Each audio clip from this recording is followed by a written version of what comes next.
How would you describe yourself, Matty, before we put words in your mouth? I'm a 6'3" Khajiit. Yep, pretty floofy. So just kind of describe just in general, like or like a little background history of myself or something, or whatever you want to tell us. I mean, I know you're into jazz. You're an ESOU stream team partner. Yeah. You like trumpets and bards.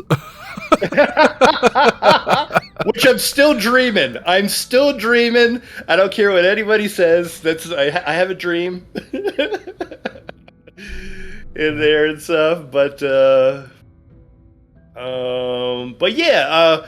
Let's see. As an ESO player, I do kind of like a little bit of everything, which is really kind of fun.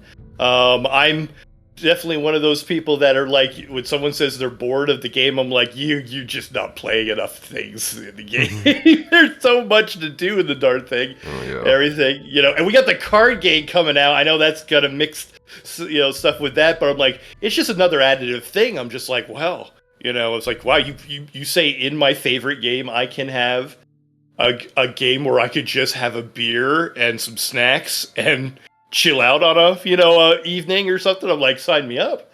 Yeah. So so everything from fishing and future card game player to end game to PvP. I kind of dabble in kind of jack of all trades, master of none.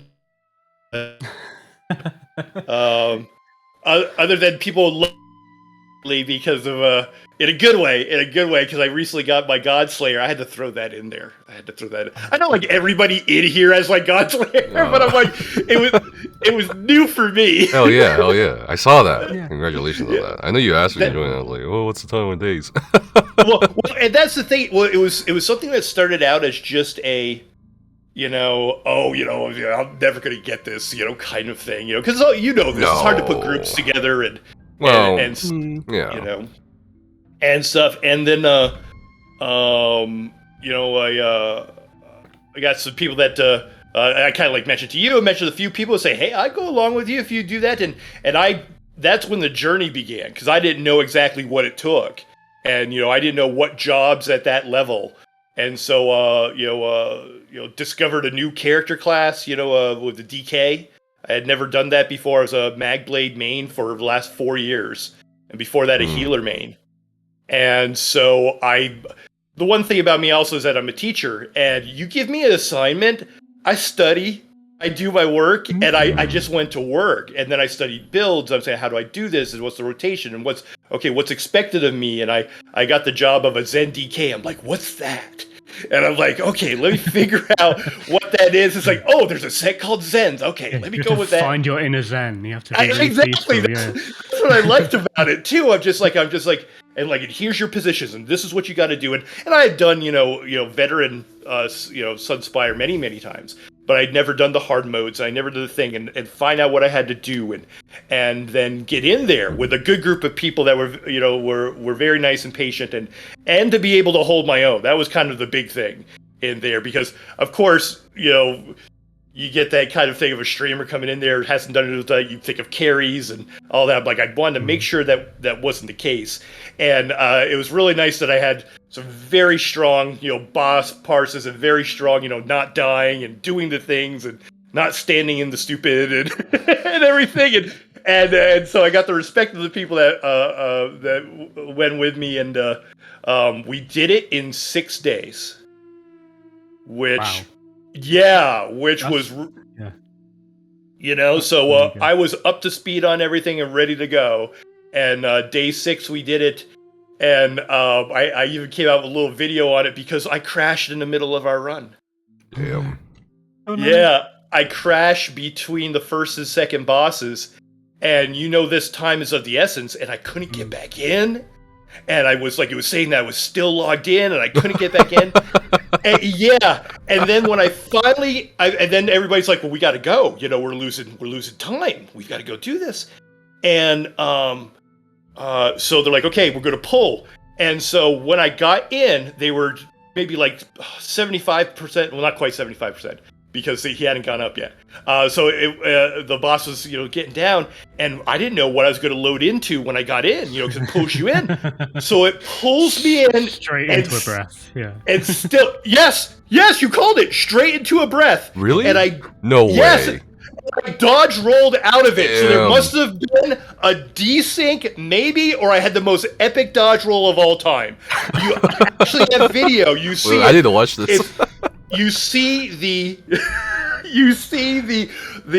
cone, the indicator come out. I dodge roll, fire goes by me, and I go into my spot, and I'm just shaking like crazy.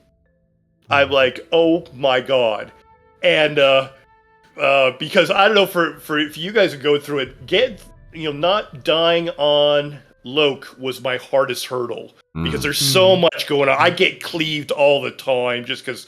Visually it's difficult. Yeah. And so I'm like, I am not wasting this run. I mean, we got through that clean. I'm like, there's no way that this is happening. And so I got in there and we completed the rest of the run. We got to the timer at the end and it was 29:11. Or 29:10. 29:10. Yeah, 50 seconds away. So it was amazing. So I love all of that. I love the end game stuff to the small stuff to the little quests. I just do a little bit of everything, in there. And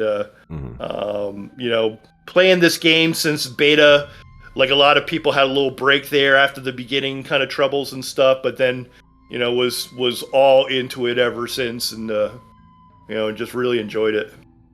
Yeah, I think that's the main thing that surprised me about Matagon was, the first time you go and see Matagon, you're like, oh, it's a cute Khajiit. They're probably going to be running around picking flowers and doing a bit of housing. But no, Matagon is into everything, into like the hardcore end game, real stuff. Yep.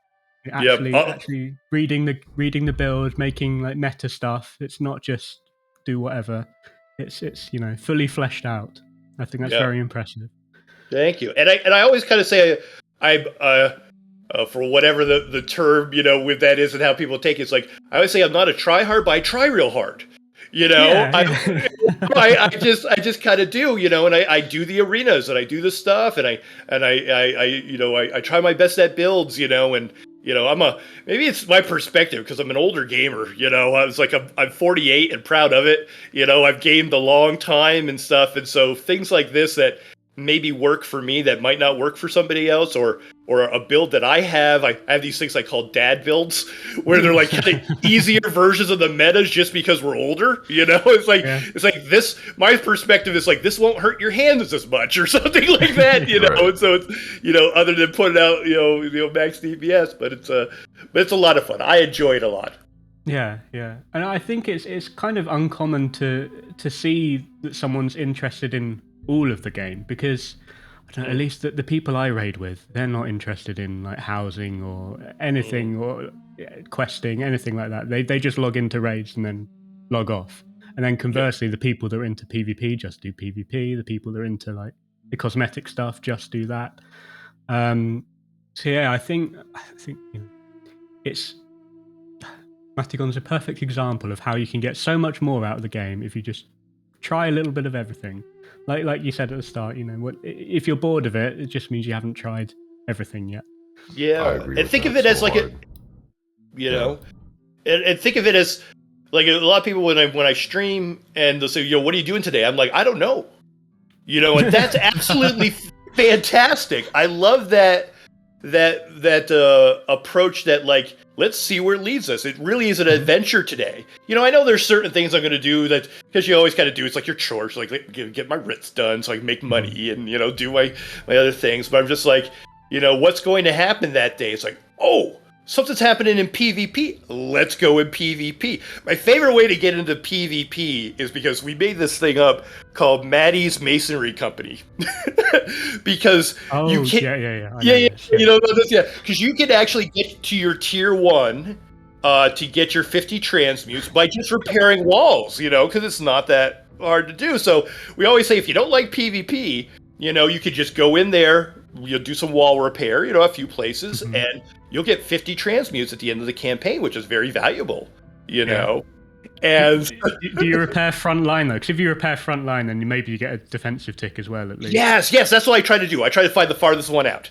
Yeah, and I get that defense. That's like the greatest thing. It's like, we got a defense tick. It's like, yeah, you have like 4K or something. You're like, because it only takes like 25K to do it. And I'm just like, all right. But then from there, I'll be just like, what kind of trouble can I get out here? Oh, they're taking over this and that. I'm a big, I try my best at dueling and doing stuff in 1v whatevers, but I'm not the best. I'm getting better with my DK. I have kind of full-on real build with that. I had a mag blade. My mag blade before was more kind of like a cleanup crew. It was just like, let me just hit you with my execute, if you're kind of down, type of thing. And I was there like a sniper type with him. It was usually kind of at the end, I just kind of help out the group. But I love the siege mentality, the siege ability. Because that is so unique. The only other game that kind of done it is Guild Wars 2. Yeah, I was going to say Guild Wars tried it, but that was loads of people standing at a gate smacking it with swords, which was exactly. Ting, ting, ting, ting, ting. Yeah. The whole thing. Where this is very much so it's like, let's get out the different types of trebuchets, different types of ballistas. The meat catapult. When I said that, it's like, you can throw meat at people? What is this? I said, my favorite thing is like when they bust through a door and then I'm standing there with a big meat catapult or something, or if like they're not paying attention and they're just involved in like the duels and I throw a trebuchet from very far away and then I see a tick that I've killed like some people, like, like a Templar or two. I'm like, ooh. Oh yeah. I mean, those tanky guys that run around tanking like 50 people. They say the one thing that will actually kill them is not people, because they can handle people. It's the sieges. Is the sieges? Yeah. Yeah, absolutely. Like they can't heal through that sort of cold fire. Cold fire, yeah. And stuff. And meat bags as well. It just really that's what messes them up. Yeah, so that's a whole lot of fun. So like I said, even within PvP, I like all the aspects of of that. So yeah, a little of this, little of that. It's a lot of fun. You mentioned earlier, like, you didn't know exactly what you're getting into with the Godslayer thing, but after having done it, like, was it how bad? Like, how bad was it? Not that bad, right? Or do you think it was really good? It was the tough thing for me was like I didn't want to let anybody down. I really had that big sense of that, and it was different than like, because I'll take groups like through normals to show them how I'm a big one of trying to show people that who are afraid to do trials to how fun trials are, and that whether you do them on normal, vet, hard mode, or Godslayer, it really doesn't matter. It's very similar, same experience, because all it is like different mechanics and different and different health bars and more health and things, because that taking have this camaraderie of 12 people to go through and try to tackle these bosses. It's just incredible. Taking people through Sunspire the first time on normal when they've never done a trial or never tried doing this, their accomplishment at the end, I mean, that'll rival most, high-end, raiders' joy, because, oh my god, we did Kind's Aegis, and I didn't tell them anything about the last boss. And you got run. Yeah, oh my gosh, and of course, and I'm hyping it up too much. Oh my gosh, we fell through oh my gosh, we fell through again. Oh my god, and I'm just like, kill him, forget everything, parse, and that excitement, with it. And I get a lot out of that too, but I hadn't gotten to that level like with the Godslayer where I didn't dare stream it. That's how focused I wanted to be. I didn't stream it. I recorded every run that we did or every attempt that we did.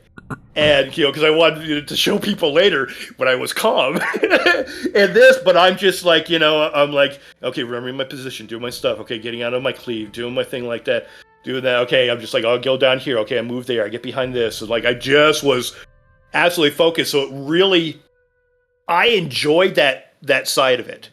You know, that really focus based, really not wanting to let everybody down, and then see if I could do it as well, because that really was a push for me. So I did enjoy it, and I am enjoying now a break from doing it. So, you know, in there, but and that is really fun. I mean, I definitely could see doing that, you know, every so often, you know, with a group and going through it, and the group, you know, makes all the difference too. You know, I had some wonderful people in there, Defy Legends, 8 Puppies, some wonderful, you know, that had good humor and good, you know, and new things, you know, and could guide me through. So that was, it was a great way to go through to get my, you know, and everybody was laughing too, because I had never done any of the hard modes. So I got like all the trophies, and I got all the achievements and everything, you know, through those first runs and everything. So it was, and I think that's important.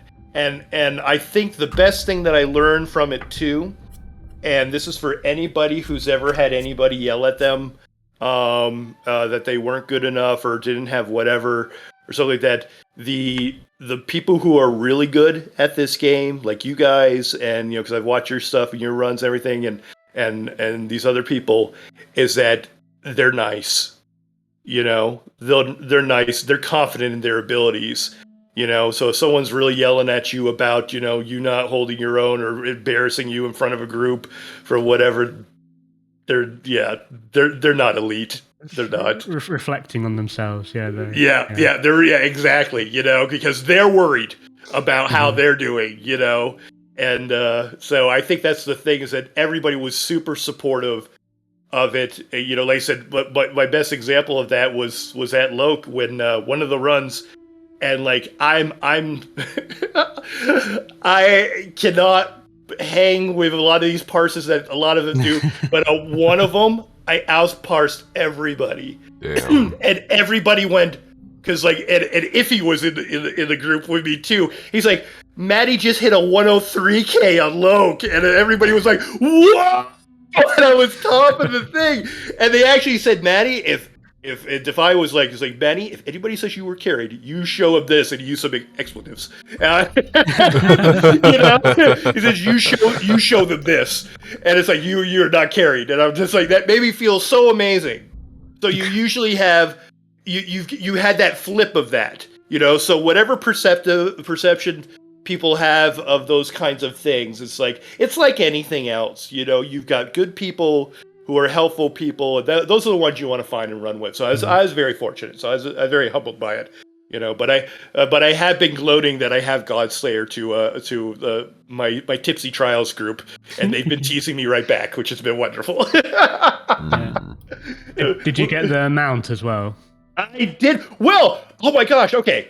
We need a video. You guys got to put out video, a PSA, that when you get Godslayer, you don't get the mount right away. I did not know this thing on the last boss with the I did not know this, and luckily, like I said, I had gone through a lot of veteran Sunsire stuff and had a lot of the achievements done. The only one we had to do was the sync one, where everybody has to go. Sync, yeah. Yeah. And there, because as soon as we finished, everybody was celebrating. Yeah! It's like, okay, we're doing it again. I'm like, excuse me? yeah. I'm like, what? It's like, yeah. Like, everybody, like, instantly left. Like, they knew that this was going to happen. I'm like, where are we going? What are we doing? You can even hear me in, like, one of the videos. I'm like, where? What? Once we gotta go through this, I just did it. And they're just like, oh, no worry. We're just doing it on veteran for the achievement. I'm like, what? It's like, we'll explain it when we get there. I'm like, huh? Yeah, and you always get the Godslayer like 10 minutes before the end of raid time, and then you have to, you know, convince everyone, right, we have to stay another 20 minutes to do this. Yeah, had no idea that that's what it is. I was actually asking people, so where do I go to buy the mount? Is it there? I thought it was kind of like Kyne's Aegis, where you get the boat. You know, you've unlocked the ability to go buy the boat from somebody. I'm like, where? Who's the vendor? Oh yeah, so that was pretty funny. I was like, oh my god. Yeah, but that veteran run afterwards is always fun because people sort of mess around a bit. Yes. You don't need to do it on hard mode. You can stand in all the beams and all that kind of stuff. That's always fun.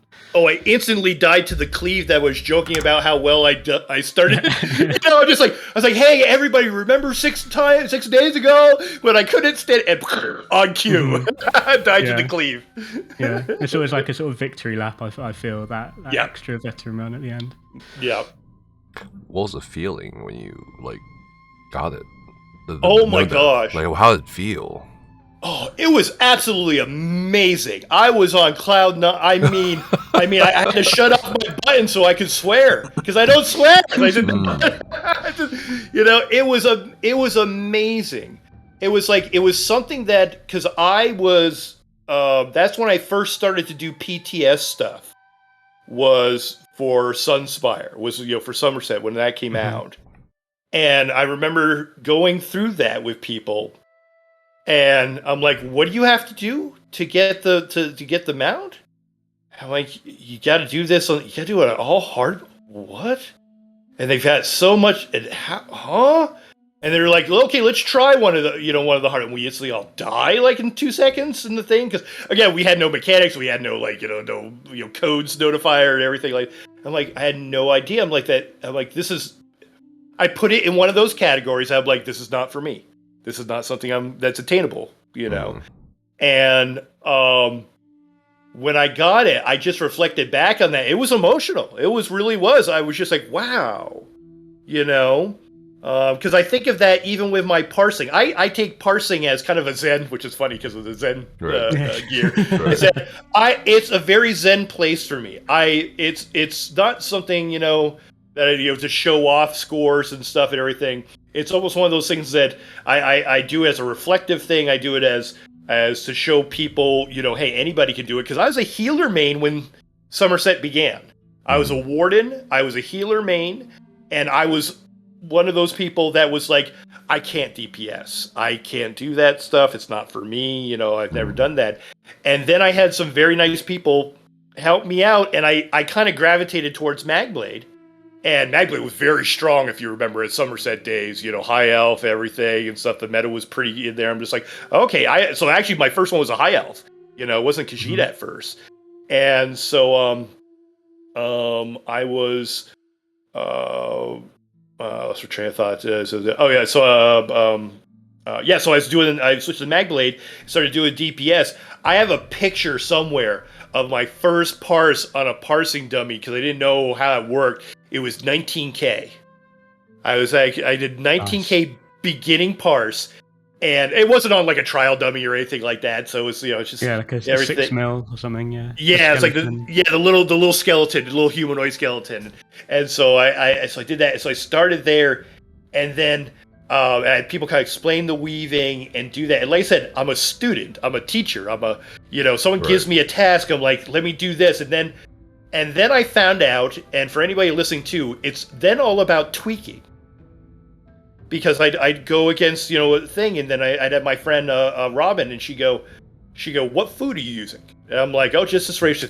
Maddie, please. She'd be like, there's something called parse. Here, use this. It's made something like that. And then I'm at 22. I'm like, it's like, whoa. It's like, okay, try this gear set. I'm just like, okay, let me try this. It's like, and work on it. Sometimes there'd be Saturdays that I remember that I would just be parsing all day long for 10 hours while listening to podcasts and just trying to figure out what is.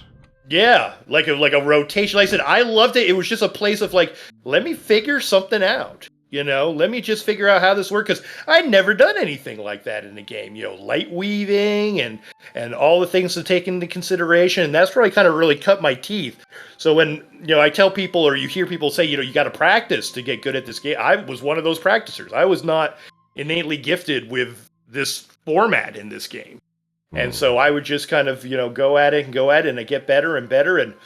And I remember, I think way back in the days when to qualify for this group, or whatever, you had to have over 40K on what's those step down from trial, whatever that parsing does. 6 mil. Is it a 6 6 mil? 6 mil, then a 12, then a then there's the raid ones, which are like 21 and something else. Right. So whatever the step down is before you get to the trial dummy, and so because they didn't want you to get I don't know, it was really weird and stuff, and so I got over the 40. I was like, oh my gosh, So and then I get more and more as I kind of gone along, and then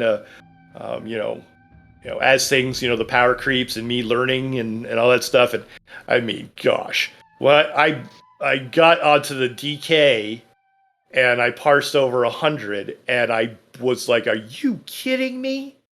This is me. This is happy-go-lucky Maddie.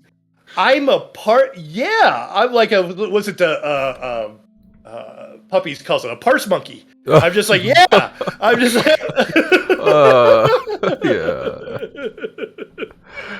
I'm like, she's like, welcome to the club, Maddie. I'm just like, okay, I guess that's what I...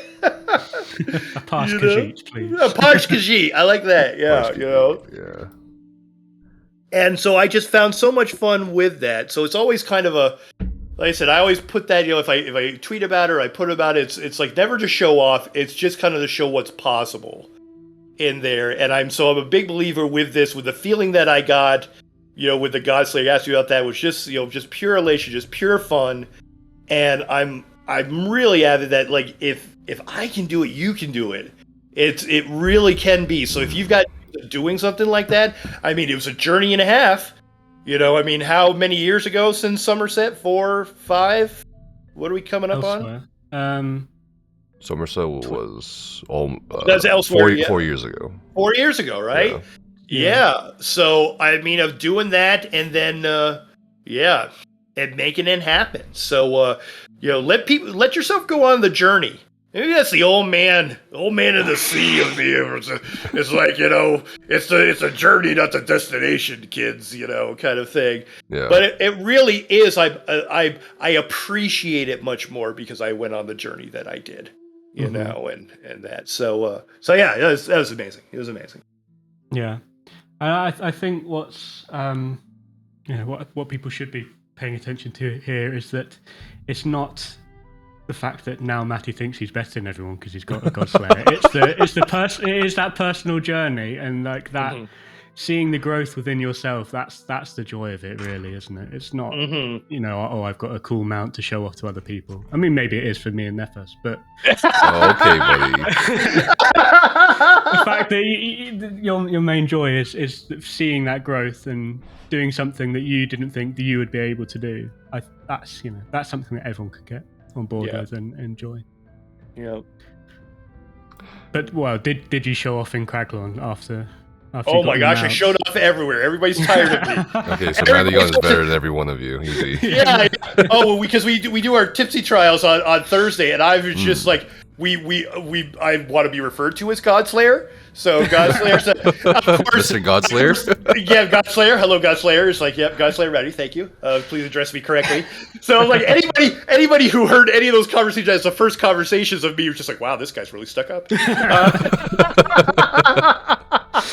But of course, a lot of them in there, like Ninja, who's in there, and and Rich. They turned it right back around me. They're just every time I die, Godslayer down. We've got a Godslayer down.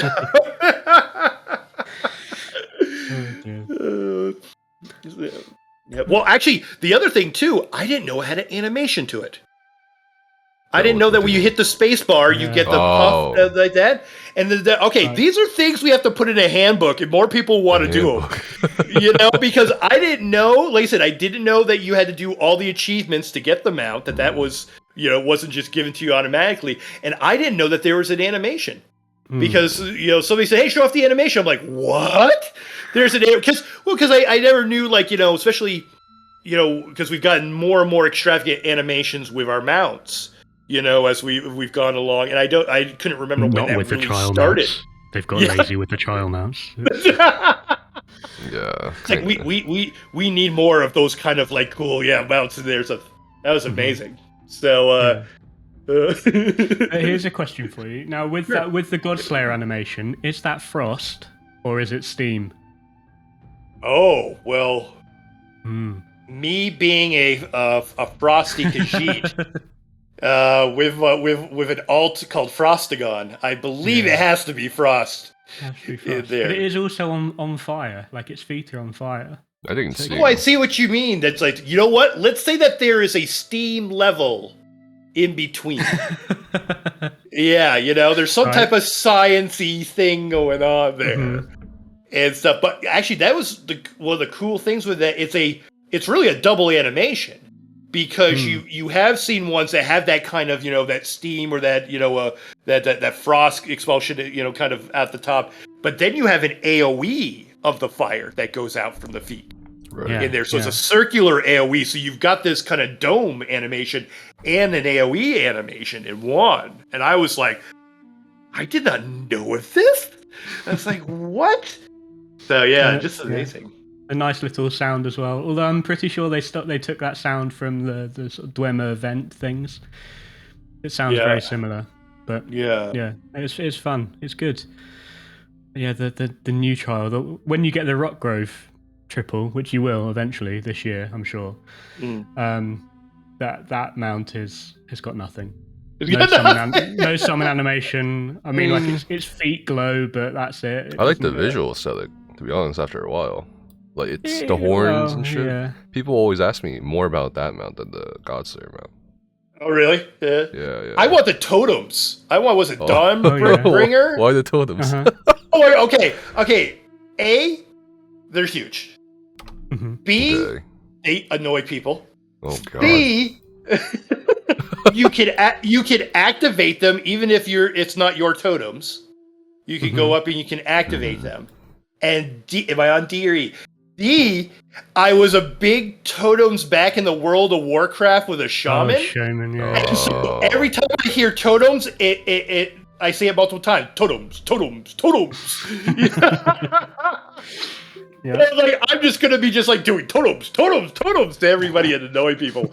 So I'm like, people are asking like, "What's the next one you want to get?" I'm like, "I want to get the totems." Yeah, I mean the first thing I did when I got those totems, it was the patch when Thracian Stranglers was really hot and you needed to do the fishing in Artaeum. And the first thing I did was I went to Artaeum and I placed those totems outside fishing holes. And the amount of hate whispers I got. I bet. Oh my gosh. They're mostly in Russian as well. Russians don't like you interrupting their fishing. Apparently, I don't know. Oh my gosh, doing that originally, and I don't know. Okay, the Thracians I have a history with because. You're gonna say why when I tell you I have this. I have all 3 codexes. Okay, yeah, that's mad. Which means that I fished it up 3 times. Which you don't need to do. This was before you could recreate it. So I wanted it on each one of my characters, and so I did it 3 times because of that. So I was very sad. Let's say that nicely. I was very sad when Thracians kind of went away in there because I went after it, and I love fishing. That's one of my things and stuff. So that part I didn't mind, and actually, I blame the second one that I got because I got the fishing one very quickly. And of course, then the third one, which I knew was going to be my last one, that took like weeks to fish that up. That's just karma right there for you. It's like, oh yeah, the second one's easy. I'll go get the third one. It's like, no. Did you do the one for the kilts yet, where you have to pick up like a water flower? Yes. That was pain. That was hilarious. That was the first time I did it. I went after like a mythic right when it dropped. And so I got mine. I think it still took me 9 hours, but I got my spot, in the thing. And I got my spot, and that's all I did for 9 hours and chit-chatting with people. I said, that's when you kind of thank God you're a streamer and something like that, so people can, people can just keep... You got someone to talk to. You got someone to talk to while you're doing all this stuff. Yep, and everything. Oh my gosh, when that happened. Well, and we also didn't know if we were doing it right. We're just like, are we picking the right kind of flower because it took so long? And so we're like, no, we're just going to stay the course. We're just going to keep going and hopefully, and you know. And you'd hear someone in his own chat like, yes, I got it. Yeah, screw you guys, I'm going. Right, exactly. You know, and then you'd have that little thing of like, you know, somebody's coming a little too close to my thing. You better back off. You better back off. Yeah. As bad as that was, I think it was fascinating to see the player behavior in that setting. You know what I mean? Like people started to like, I don't know, like it's like this weird experiment, right? Where you're like seeing what's gonna happen. You don't know what's gonna happen, then suddenly it goes in one completely unexpected direction. People started selling their spots. Do you know that? Yeah, it was crazy. Like, and everywhere you went, there was always one person. No matter where you went, there's always 2, 3, 4 people in your view. Yep. No matter where, on every single node. And then there were disputes breaking out in like zone chat and people like reporting each other because you stole my node. Those inadvertent consequences of having it that way. It was crazy. I'm sure they did, and then you also, you know, then you see. You had like, it was one of those things like you could have made a video of like the different types of people trying to get the flower. Oh my god, that's hilarious. Where you had the stalker, the person that just kind of be on the outside, see if you're going to leave that node. You know, you know, the runner, where you just see someone just running from node to node, see if they can get lucky, you know, or something like that. The camper, the person that's just sitting there, you know, they're having their food. You had all different types. The seller, you know, all these different types of that. Yeah, I got a node here. I got a node for sale over here. Anybody want to buy this node? It's going for $250K. All right. It hasn't popped for about 10 hours, so it's due. Someone sold theirs for like $1 million. Did they? Oh my god. Yeah, from what I remember. Yeah, I think that's the highest I saw. Yeah. Some were trying to get higher, like $5 million. What, you didn't have this on EU? We didn't have people selling spots. Really? No. Oh, really? That's so weird. Big. All the spots belong to the state. Come on. It's a whole crazy system over there. We don't understand what you okay. Healthcare, what's that? All right. Anyway, I think the more fascinating aspect of all that is, I think it's kind of like reflective of reality too. You know what I mean? How people behave when certain things happen. You guys remember? You guys played WoW, right? You remember that whole plague thing with where people start spreading that bug? Yes. And you killing people with it. What is it? Not virologist, epidemiologist. Use that as a case study of how people behave in like a pandemic. Oh, I remember hearing about that. Yeah, it's fascinating. Yeah. It's my god. And then when I saw that whole thing with the shadow fending, I'm like, well, And then the whole gas thing, the toilet paper. You know what I mean? It's like, I think it's really interesting. Personally. Yeah. Oh yeah. And the fact that you didn't have that, I think that's kind of like maybe an indication of difference in maybe market culture too. You know. It could be, and it just shows how people. Well, I mean, gosh, we even have our own little trial built around that. Sanctifidium, you know, where you spread the poison around, and you get to see people's mentality. I mean, the first thing I wanted. I mean, I'm a good person. I consider myself. First thing I want to do is spread the poison to everybody and make sure they know this. And you get people that run away. No, I don't want to have it and everything. And and doing that, you see that kind of thing where people break out with that. Whenever I get the poison, I stand still, or when other people get the poison, I stand still. And if it comes to me, then so be it. But I'm not going to try and spread it. So I don't know. I don't know what personality type that means. Maybe that means I'm a serial killer or something. I don't know. Or you're just in that mode of acceptance. You're just like it's just going to happen. We're just going to do that. It's that. That was the 5 stages of grief kind of thing. You're just in that. I'm just accepting it. Yeah, I'm just getting griefed right now. It's okay. Let the kids have their fun. Sneeze on me and whatever. Before we go back to an earlier topic, I have a question. What do you like? You know how people are like, waiting at the spots and stuff. Is it like morally correct to just take the node that they're at? Like, let's say you're just roaming around, and people are waiting. People are waiting, right? Like, should you take that note that people are waiting at? I don't know if it's what the morally correct check would be. For me, I wouldn't do it. Well, why would you do it? Well, for two reasons, and probably the second reason probably is more telling of my temperament. Is first one is like if I see a lot of people over there stuff like that, I'm just like for some things in life I'm kind of a stand in line guy where I'm just like okay I'll just wait my turn and do not start too much trouble or anything. The B one I'm kind of lazy. I'm like, there's too many people at that one. I'm like, I'll go find one where nobody's at, and I'll just, wait on my own kind of thing. Or I'll come back later. I'm a very much like, hey, I'll come back later. I'm very much like that, even like, for anything like when there's patch drops that don't come out, right away, or where, servers don't come up right away. I'm an old school gamer. I'm like, I've waited hours to log in every day to a game, Aeon. Excuse me, I meant to cough during Aeon. And that every day was an hour wait to get onto the thing, and that wasn't waiting for a patch. That was just what you did, So I remember that I would start the. Why am I going down this rant? All right, for you kids out there, you don't know how good you got it, and I would log in and I get put into a queue for over an hour and I go do other things. I go take a shower, I go have breakfast, I go do some schoolwork, I do something like that. And I'm like, oh, I'm in. Okay. And then and that was just what you kind of accepted in there. And that, so I think, I don't know, I'm kind of old school about stuff like that. It's just like, if I can't get in right away or I can't get to a node right away, I'll just come back later. I'll just kind of do things later.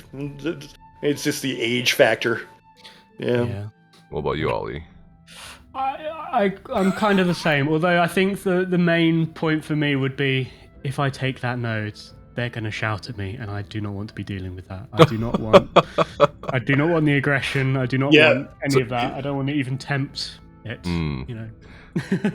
I'd rather just get up at 4 a.m. or something and go and do it then. There you go. I just think there's something fundamentally wrong with this concept of owning a node. You know what I mean? Mm-hmm. Like if you can own a node, can you own a grinding spot? Whether it's for whether it's for XP or whatever. Again, I put myself in that position of the same two answers. I'm just like, that person was there before me. Good on you. And then B, I'm too lazy to wait for you to be done with it. I'm gonna go find another spot. But I can see your kind of point with that. It's like nobody really owns it, and if somebody came in and stole it from me, I would be just like, but I'd be kind of like, well, you snaked it out from under me. It's like, okay, but it's at the end of the day, it's a game, right?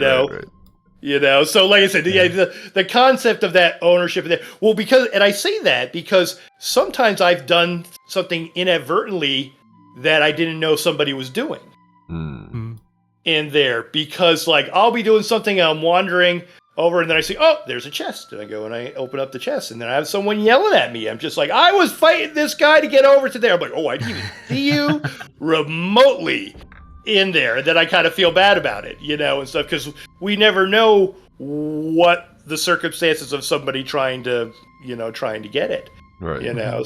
So I guess I've inadvertently have been on the other side of that, which I've taken something from somebody and didn't mean to. So, but if somebody's stalking it like that, no, they're bad people. They're bad.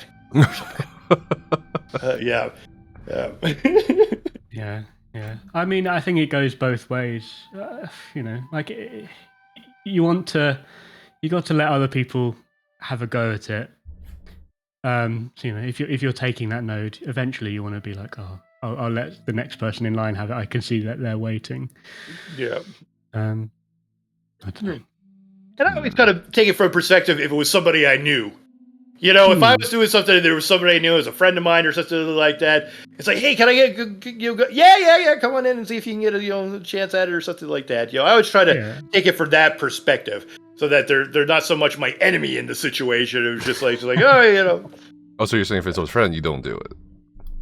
Is Oh, if it was a friend that if I don't, take it by Yeah.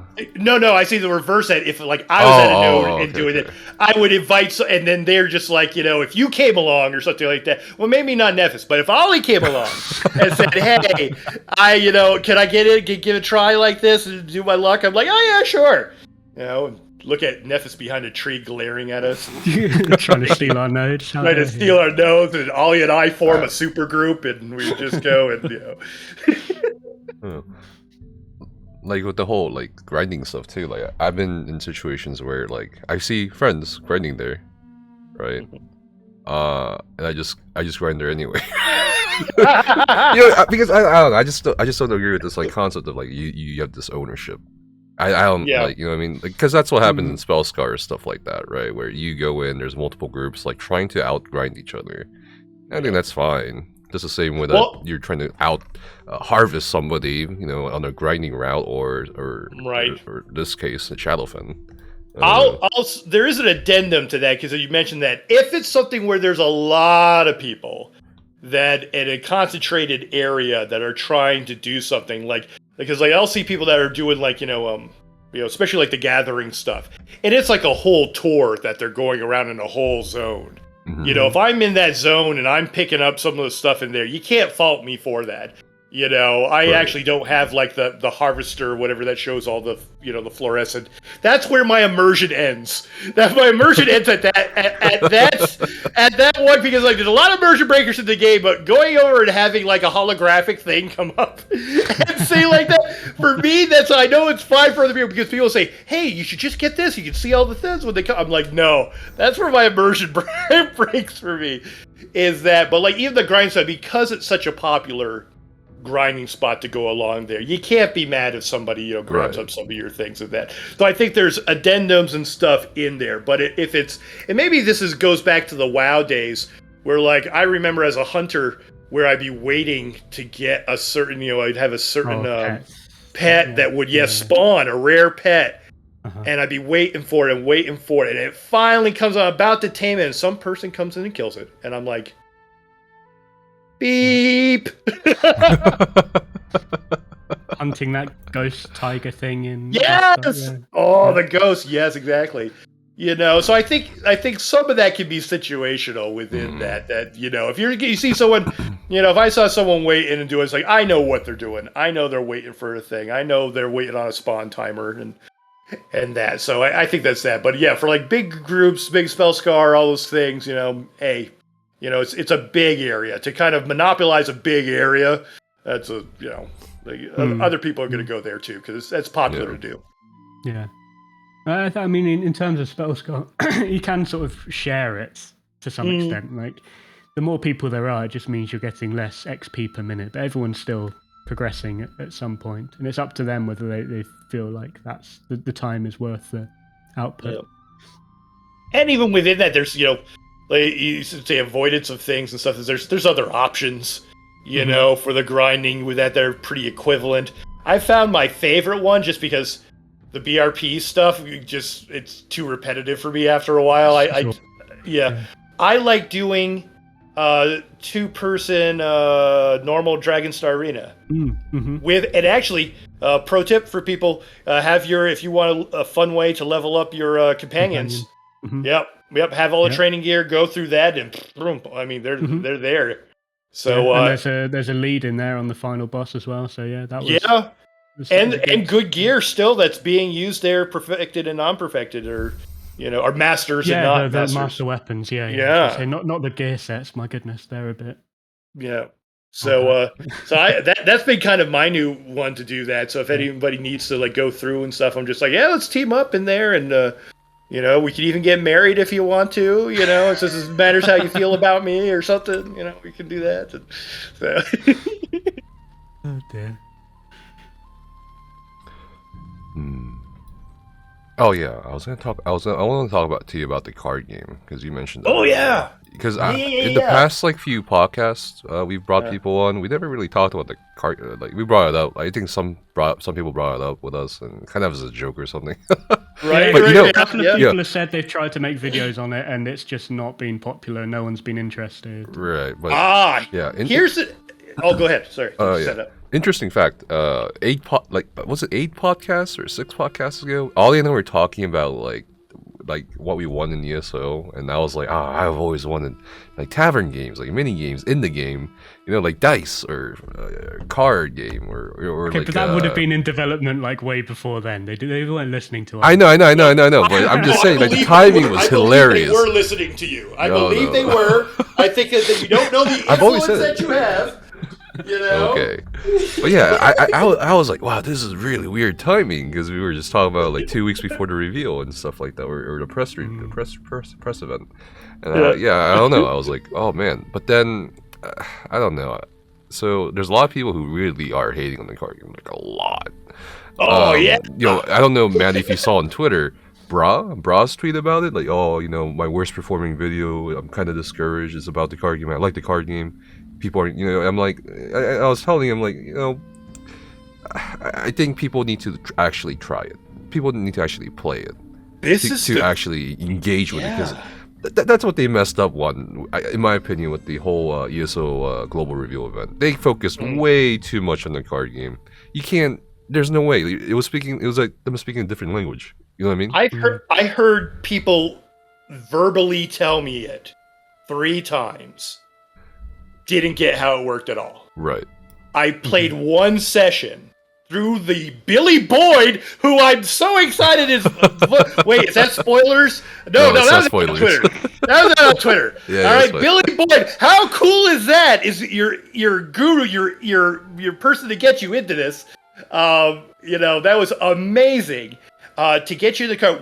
Once you go through that little tutorial, you're like, oh, this is cool. Oh, let me try this. Oh, and I don't know the person very well. They said this is your worst performing, stuff.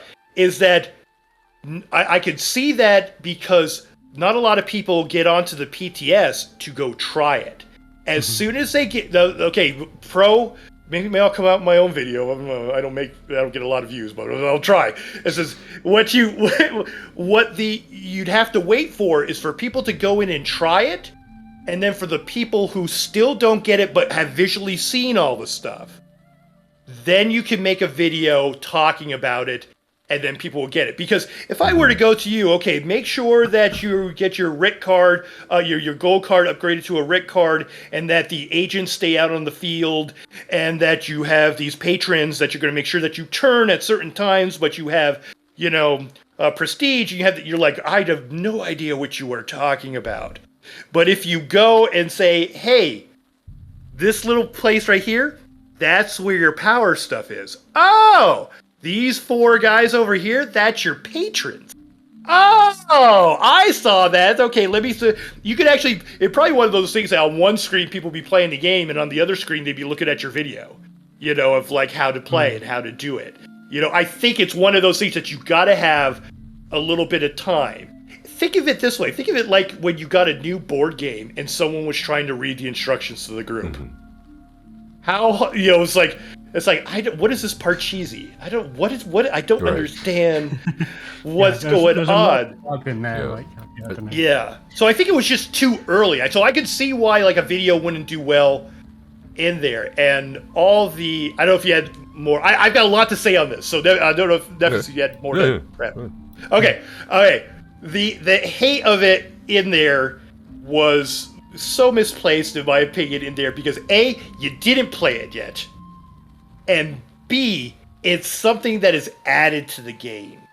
And I hope people kind of realize that, because the whole big thing was anything that you wanted, even me, Bards, if you said that the card game came out, that was something that took away the thing. They weren't working on your thing because they were working on a card game. And that's the most misplaced, rationalization of things in there. It's totally different people doing totally different stuff to make this thing in there. And so if you wanted better PvP, a card game didn't take away from that. This. All right? They didn't spend time on this and take away my bards. They didn't do this and take away this. They didn't do this to wreck that. They didn't do this and said, what they did? They're like, kind of like what you two came up with. Hey, wouldn't it be great if we had a tavern game? Wouldn't it be great You know, I've heard like the developers talk about it. Just, you know, I want to be able to have a beer, have some snacks, and play some cards with my friends in our ESO world. How cool is that? Well, let's make that happen. And so it was never anything of just like, you know, it's like, hey, we're putting some. At least that's my belief, you know, within there. I don't think that's, you know, that it was anything to take, you know, time away or resources away from anything. It was, you know, just trying to make something that was fun that a lot of us would really enjoy as a side. And like for me, who's the jack of all trades, I like playing everything in the game. Mm-hmm. You know, it really appeals to me because I could definitely see, you know, something that I got excited about. I lost my train of thought. That happens to me sometimes. You know, of doing this on like a Friday night. You know, and just saying, hey everybody, let's just all just play some cards and hang out in a voice channel and just, you know, almost kind of like people do for trials, but kind of like, you know, low key in there, just have some card tournaments and stuff, you know, and switch it up. You know. I think sorry. I think the people who like think the card game took away stuff from the game or whatever, or from development, they don't. There's two things about that. I think one, they don't understand how like it's completely different on the dev end. I don't think most players understand. A lot of players seem to have this really skewed perception of the dev's timeline. Because I can tell you for sure it's so completely different from what we expect they didn't or have what we Finn what and we Gilliam think. doing Well, the card game. The dungeon team was not making cards. Well, it's like it's just completely different. But also the second thing is anyone who thinks this, you know, and I bet there's some people in chat who are thinking this too, or saying it, is that they clearly are not paying attention to what's happening with the game. You know, like there's a reason why this year is like a bit underwhelming in some aspects, because they're only focusing on performance for the past however many, 1.5 years at this point. Mm-hmm. And you want something game breaking? You want a new class? You want the combat is not even balanced yet. The classes are all identical at this point. Not everything is in such a weird flux, and you want something new to break the game more. You know, and I think a lot of the misplaced hate towards the game has to do with PvP performance, and that's not even like. And you guess what happened, by the way, recently? Yeah, people were, you know what I mean? I'm still very skeptical too. Still of the like people are saying, oh, PCNA got new servers or whatever. Yeah, and hardware servers, and the performance is suddenly all fixed. Yeah, a lot of PvPers are coming back to the game now. There's some concern with that, in my opinion. But, you know, it's like, what are you... I don't know. I think people are just really, I don't know, just really have skewed perceptions of what is actually going on, or they simply are ignorant of what's going on.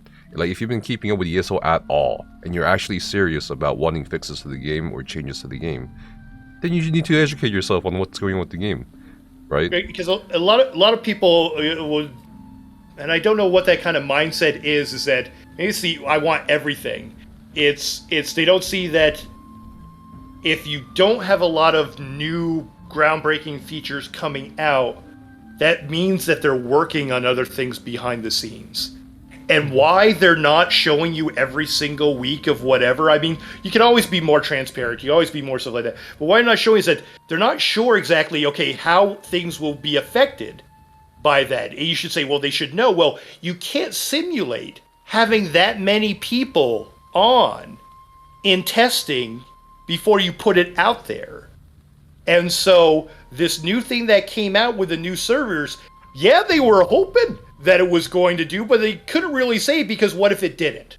What if they built up that they're saying, hey, we're putting in the new server, the new hardware, the new stuff, and doing all of that, and it's going to, make it so that performance is going to be fantastic. And it goes in and it didn't do that. Oh my gosh, how horrible would that be? It's almost like, it's like the backlash would have been like, oh, the promises of whatever. Here they're like, we're going in with a little bit of hope, which should do that, everything, and we'll keep it on the down low. And then it did. And look at the wonderful response. Dude, that people Sorry, go on. No, that so many people came back. You see all these big streamers coming back. You see all these people coming back. Was it Grey Host and all the ones that were like, you know, at crazy times of the day were all locked. You know, it was absolutely amazing. And this is where maybe this is just my hope in good nature or something in people, is that so many people came back because people, even the people who are very down on the game, they want it to be good so bad. The more passionate sometimes that somebody is about this game is terrible, this game is whatever, and stuff, are just like, because I want it to be really good. It's almost like a whisper to it. It's just like, Zoss, if you made this PvP work so that I could play it with my friends and not have it stutter and my skills go off, so like that, I'd be here. You'd have me. You know, I've tried different games that came out, and I thought I'd leave you for them, and it lasted maybe a month or two. I'm not saying any names. You know, it might last a month or two, and I've been waiting for you to fix this. You know, it's like, please fix this. And sometimes that comes out, you know, maybe that's a teacher in me, you know, talking to students and stuff like that. I'm just like that. It's that aggression that comes out at, you know, and really getting on it and everything, is that, God, I love this game so much. If you could just fix it, if you could just do this, you know, which isn't as easy as anyone thinks. Even this swap was not just taking out a blade and putting in a new one. You know, it was not that easy of a thing to be able to do, and a lot of people forget that. And I'm so happy. This is the thing.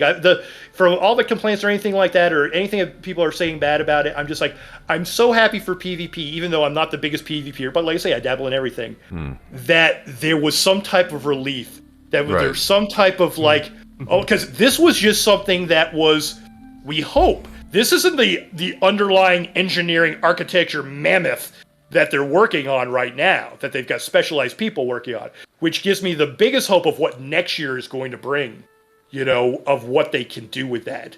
If that just changing out the hardware and stuff like that can do that, you know, kind of stuff. So, you know, you might think of me as too much of a positive kind of, you know, thing, but hey, you know, it's just like, it's, you know, it's a hope out there, you know? So, I don't know, at least that's kind of how I see it. I'm very, very happy that so many people, you know, are loving the PvP, and so many people have gotten back because, you know, PvP has needed some love, and they're getting it. They're getting it this year. And the fact that you're, like we said earlier, that there isn't any as big drops that you'd hope of, and maybe only a card game if you see it that way, is because that's what they're doing beyond the scenes. They're working on stuff to bring all the, you know, everything back up to speed, and even better, you know, so this game has another 10 years, you know, out of it. So yeah. I think even they realize the card game isn't like, not like the biggest thing, right? Like, I mean, they tried really hard marketing it. They kind of failed with it. Because, like, what else can you work with if that's your only thing you can offer, right? For just this year, while, you know, you're working on some back-end stuff. And I'm like, I understand, because they're working on other stuff. Clearly, from all the interviews they're doing with other people, with these gaming journalists, when you read it about what they're doing, it's like, okay, I understand. But the average player doesn't read up on that. So they kind of assume the worst, and they're like, "Oh, they don't care about us anymore," or something like that. Yeah. Well, also, I'll respectfully disagree that, oh, there's nothing coming out. How spoiled are we sometimes in a way, and that there's nothing coming out. There's only going to be a new trial. There's 2 new dungeons. There's going to be 2 new dungeons in the fall.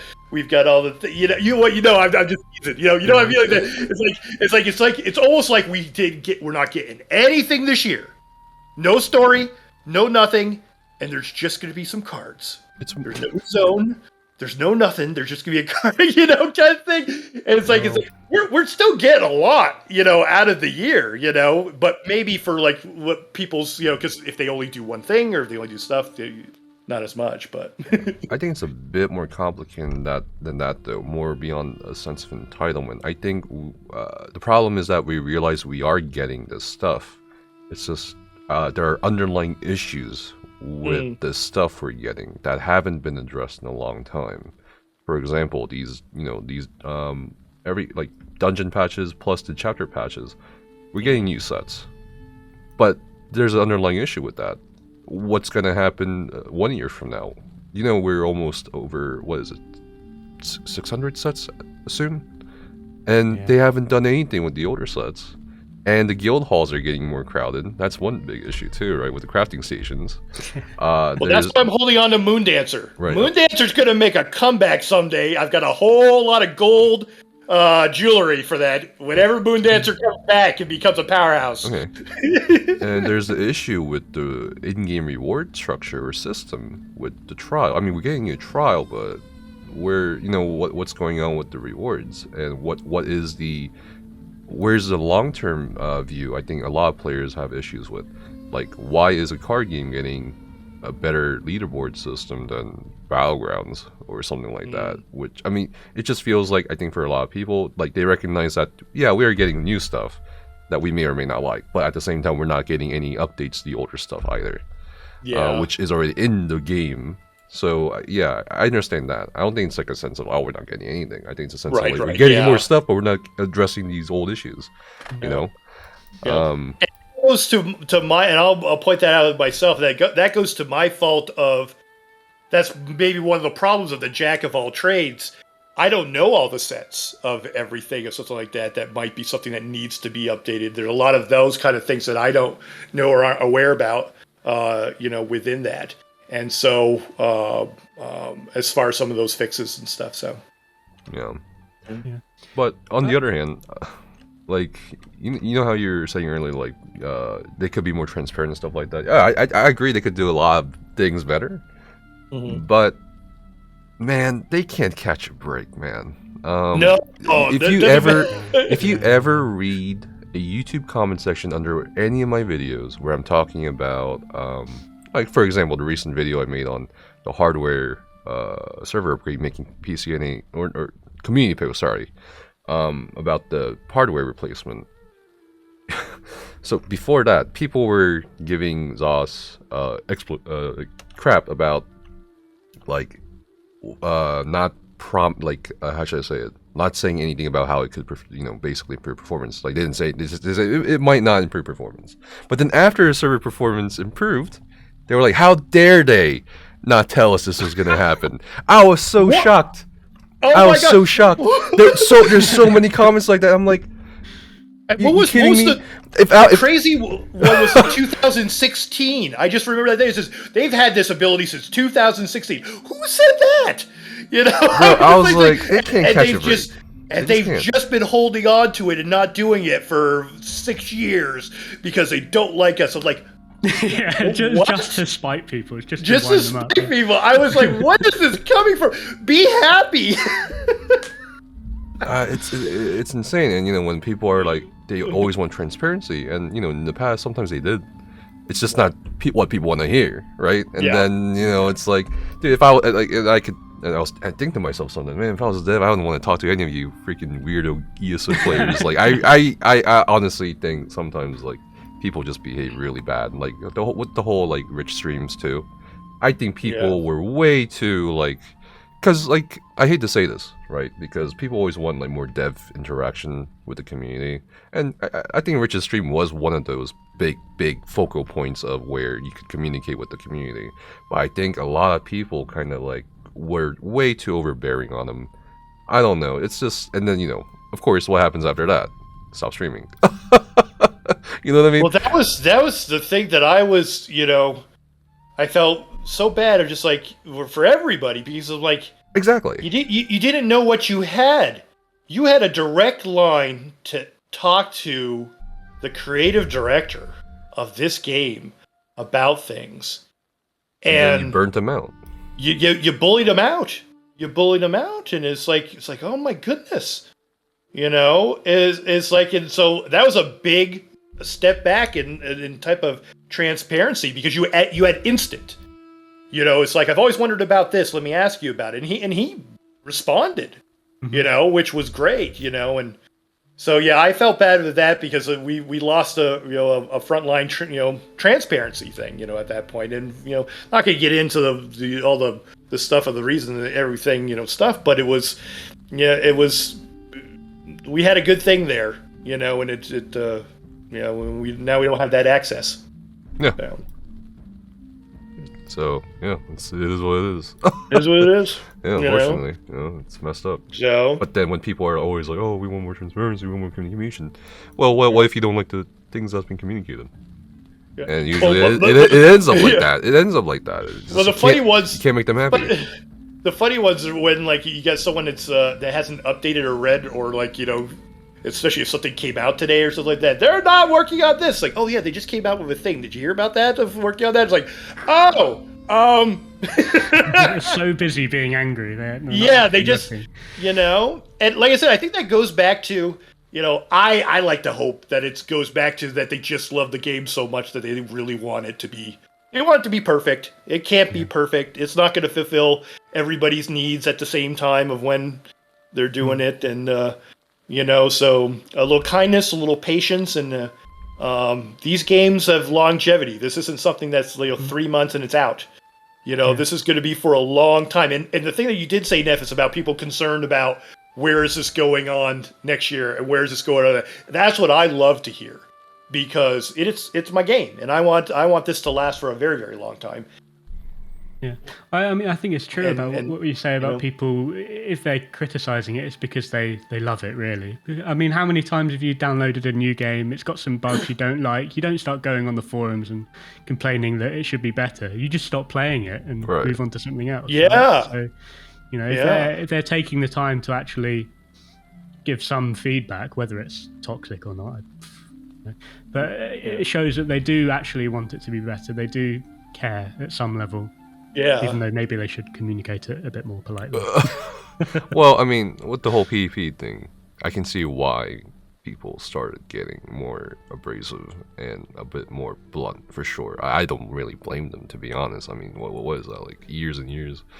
I don't know. It's a difficult thing. At the same time, though, you shouldn't probably go out of your way to harass people and stuff. And that's what happened, like if you can't, if you don't PvP, the thing you're not, it doesn't matter if it's PvP or not. If you're not doing the thing you like, well, what do? You just with your free time, you know what I mean? That's how humans are, Yeah. And you can kind of understand it with the PvP because of all the issues of like that. That one's it's been going on the longest, and the people that were there at the beginning remember the glory days of it. Oh my gosh, when you used to be able to have, when the servers were young and the game had that new car smell, where you could have these huge, epic battles of things.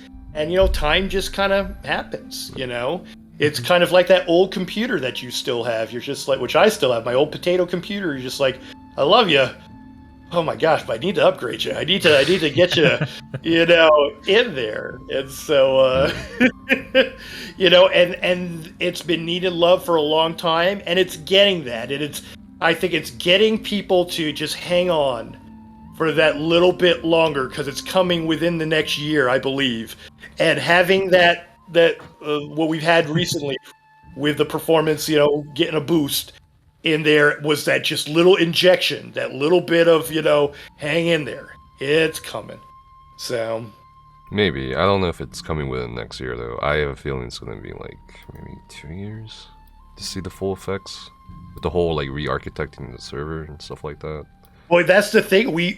If it was an easy fix, it would be fixed, right? So it's right. tough. So it might be longer than probably. I'm thinking 2 years personally to see like the full effects, and then see a full effect. PCNA. I mean, from what people have been telling me, my PvP friends, there's like 3 ball groups running around. There's pugs. There's like massive battles, and your skills are going off.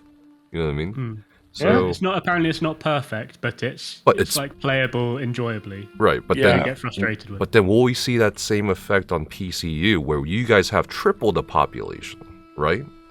So like you don't. I don't know if this is like I think ours is quite condensed around like 3 or 4 hours, and then it's dead during the night. Yeah. Whereas NA, you kind of got a bit. I think PCU will not see any benefits from hardware replacements. Well, that's the worry. That's the worry that I have with that, because like Ali says, it's that concentration is very different than the NA servers in that respect. That you have that concentrated 3 to 4 hours where it's just, immense amount of people playing all at once and then nothing. It's like, will that hardware make any kind of dent in that at all? No, probably not. Not like then if it doesn't, the backlash of that. It's like, Yeah, exactly. We were promised this. It was supposed to happen, and we didn't. Yeah. Oh, I'm hoping.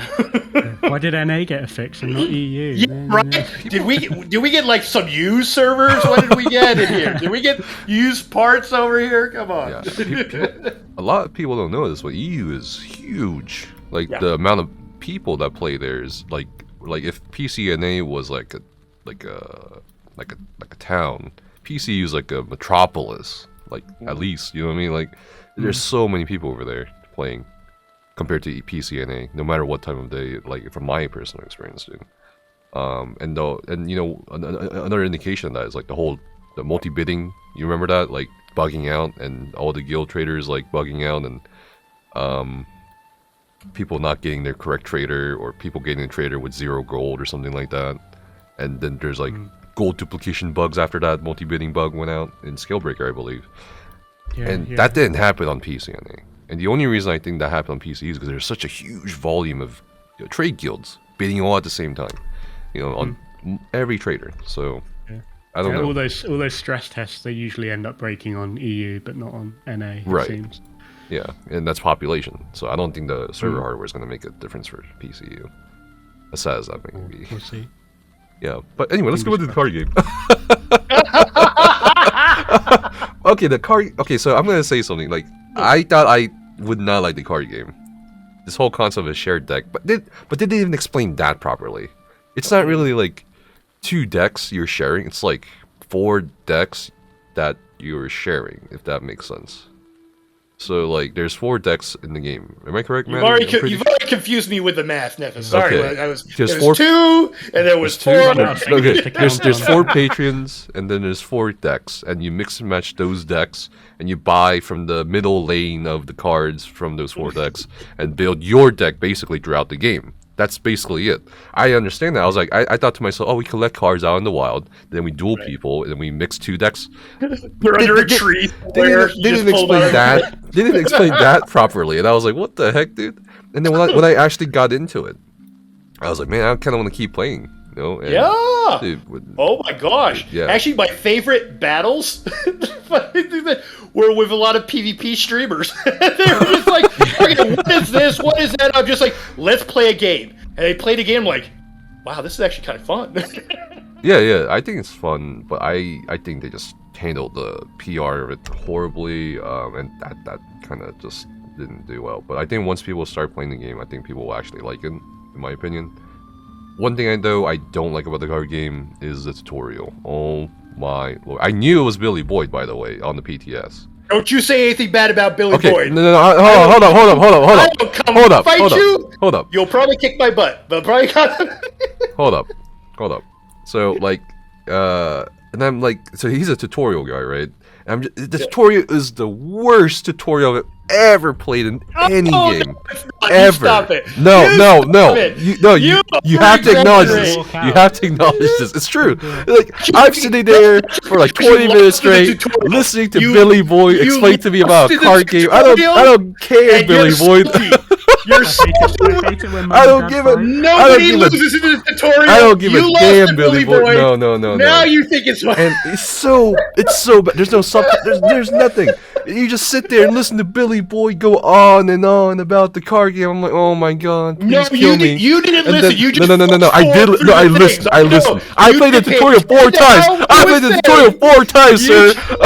4 times. And the fact that you can't skip the tutorial on your different characters, you did the tutorial on every character. I'm like, oh my, kill me.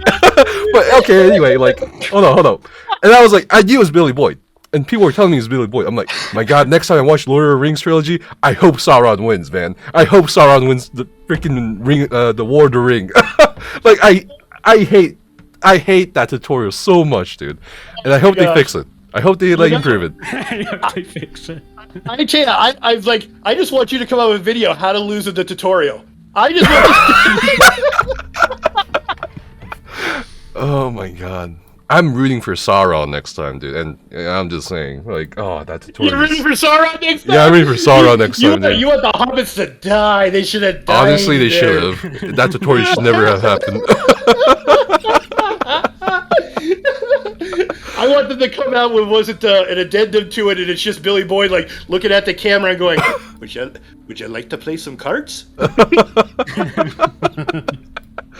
Oh man. But yeah, I think people will grow. I think the card game will grow on people for sure. Yeah. And the thing that I kind of liked with it in too is that I also saw it as a again, some people were and maybe they just disagree with me with it. Don't see it as something that's streamable. But I think it's very streamable. I mean, 200 people watched me play the card game for like 2 hours straight. That's the thing. I heard of some people saying that like their numbers dipped, and people are not going to watch this and everything. I'm like, this is like having Hearthstone, but it's in your game. So you're not changing directories. You're having the same people that are in your ESO, communities that are there and everything that want to participate in there. I actually built in the new underwater, I'm forgetting the name of it, the underwater house that we got. I made 10 tables for people to sit at, so people could challenge each other, and made 10 different voice chats in my Discord. So I'm kind of like all doubling down on it in there, so that people have a gathering place to go and play cards with each other. Because you could, as soon as I found out that you could challenge somebody in your house, I was like, there you go. There's community right there. There's like a community area to be able to do things, and streaming that, and because then people are going to want tips. People are going to watch this. Okay, what is a streamer doing with this thing? It's like, oh, and that's how I think that's going to be best how people learn the game too, because you can visually see, you can teach people the game as it's going on, I think people underestimate how big the game, because I can also see people coming to the game that all they do is get the game for the card game, right? And to watch the card game. I mean, because you look at the Hearthstone players, and people that watch and the numbers, within that, so I could see a very similar thing happen. So I think we might even underestimate how good, that is. Yeah. So but it's the underlying thing with it is that you just got to play it. If you think it's terrible after that, hey, you've got your opinion, of course. But most of the people I've seen, that really bad on it, that are really down on it, have just not played it, and it's fun because we all love card games. We're all kind of in some way D&D nerds and dice nerds and card nerds and collectibles and things, and it feeds right into that. And have it to be something that's within the game itself, I really like it. Yeah, I honestly 100% think a lot of people will play it, or will kind of like it for sure. Yeah. But what are we talking about? Oh yeah, we're gonna talk about like classes, right? Actually, wait, the bard and the trumpet thing. You teach playing trumpets, right? I do. I know you're like a professional trumpet player. Okay, can we go back to like you guys were foretelling like the thing of the card game coming out? Yeah. Do you realize that this next High Isle is all about me? What do you mean? Okay, my name is Matty Gone. What is the name of the town that we're going to? It's Gone Forlorn. Thank you very much. The card game, 3, not just 1, 3 of the emotes, all right, that are coming out that you earn through the card game are 3 different trumpet emotes. Uh-huh. I'm just saying. Okay. All right. I mean, you guys have a lot of influence over the game. I think I might have a little bit more. I think there's something to that. If the town was all painted orange, then we would have known for sure, but it wasn't. There's orange doors, I think. If I find an orange door, I'm just like, yep, facts. Yep, a High Isle is Khajiit. Isn't there a bard personality too coming out? Or is that we got bard personality that came out. There's minstrel, There's the minstrel personality. We call it the bard, and they've got bards on boats. Huh. There's, if you saw like the last like live or whatever where they're the gondolas, the gondolas, which you could have put anything. You got bards on boats. Yeah, that's Have pretty they made cool. a bard house guest yet? Because that's going to be coming surely at some point. I think If so. If We've it's got a the white jester. Khajiit, if it's a white Khajiit. Yep. Yeah, confirmed right there. I think Ollie just called it. So, I mean, if you have any influence, I just want to say I would pay up to 5,000 crowns for a squirrel vanity pet. A squirrel? What about a ferret? Yeah, dude? they're so cute. I love them. Little squirrels. I would pay 5k crowns. Give me this in game. yeah, You can have all my crowns. there you go. So why do you want the next class to be a bard? I think there is going to be a new class. The moment they drop support for the old gen consoles, they can do it. They can easily do it. They're just holding on to this support for the old gen consoles because not everybody's gone, or not enough, I guess, people have gotten the new generation Xbox Series X or /S plus PS5. That's the tough thing with the holding on. It's almost the I holding think on they kind of. should ditch it. Fuck it. Oh yeah. Pardon me. I mean, but excuse my French, but because you're holding back everybody, like, a lot of people. Yeah. I've talked to some console players who are still stuck on PS4s and stuff, and even they're like, you know, like for like the betterment of the game, they're like, you know, they should probably ditch support for the old consoles. You know what I mean? I think it's that perfect storm of, because getting the newer consoles is so hard to get. Oh yeah. If they were so much more accessible, I could see them thinking about it, you know, and doing that. And I don't know, but I would guess. And I think the holding on is just like, people just can't get those new consoles, you know. And that's rough. I think it's rough all around if you're a console, you know, for making that change, especially for PlayStation. You know, that's just rough. Yeah, Can't we just force them to play on Stadia for a bit instead? Take away their consoles. I don't want to force anyone to play on Stadia. Oh no. But in an interview, Matt Fury mentioned this about the whole old gen console support thing, and I think he mentioned also like not enough people have the new gen. So I hope they just drop it as soon as possible, because at that point you'll get a new class, you'll get new skill lines, you'll get more things that can fit into the memory of the game. Yeah, you'll get more housing slots, which is like huge for the housing. Oh yeah, community. true. Oh, they can my do that gosh. too. And I'm just thinking to myself, why aren't they doing it now? Yeah, because a lot of people don't know this, because they say, why can't you do housing? Because, you know, that was actually like one of the number one questions Rich would always get. You should remember that. That what the reason is that at 700 slots, if you go 701 on a PlayStation, it bricks. Yeah. And you know, I went so I bought an Xbox Series S before I got my hands on an X, and I went to ESOU on Xbox NA, and I poured into somebody's house, the island home, and every furnishing was black, nothing loaded, and that was at 700. That was at 700 slots. I'm just thinking to myself, man, this is the console experience with the limit, right? Oh, is it like the silhouettes? Like you have the player silhouettes where they're all black? Yes, every furniture. Is it like that for every furniture? Yeah, it was Oh crazy. my god! And I'm like, this is like, and the S is not as strong as the X in terms of the hardware, right? But it's still the next gen. So imagine the previous generation hardware. On that. Gosh! I know, right? It's like, it was crazy. Well.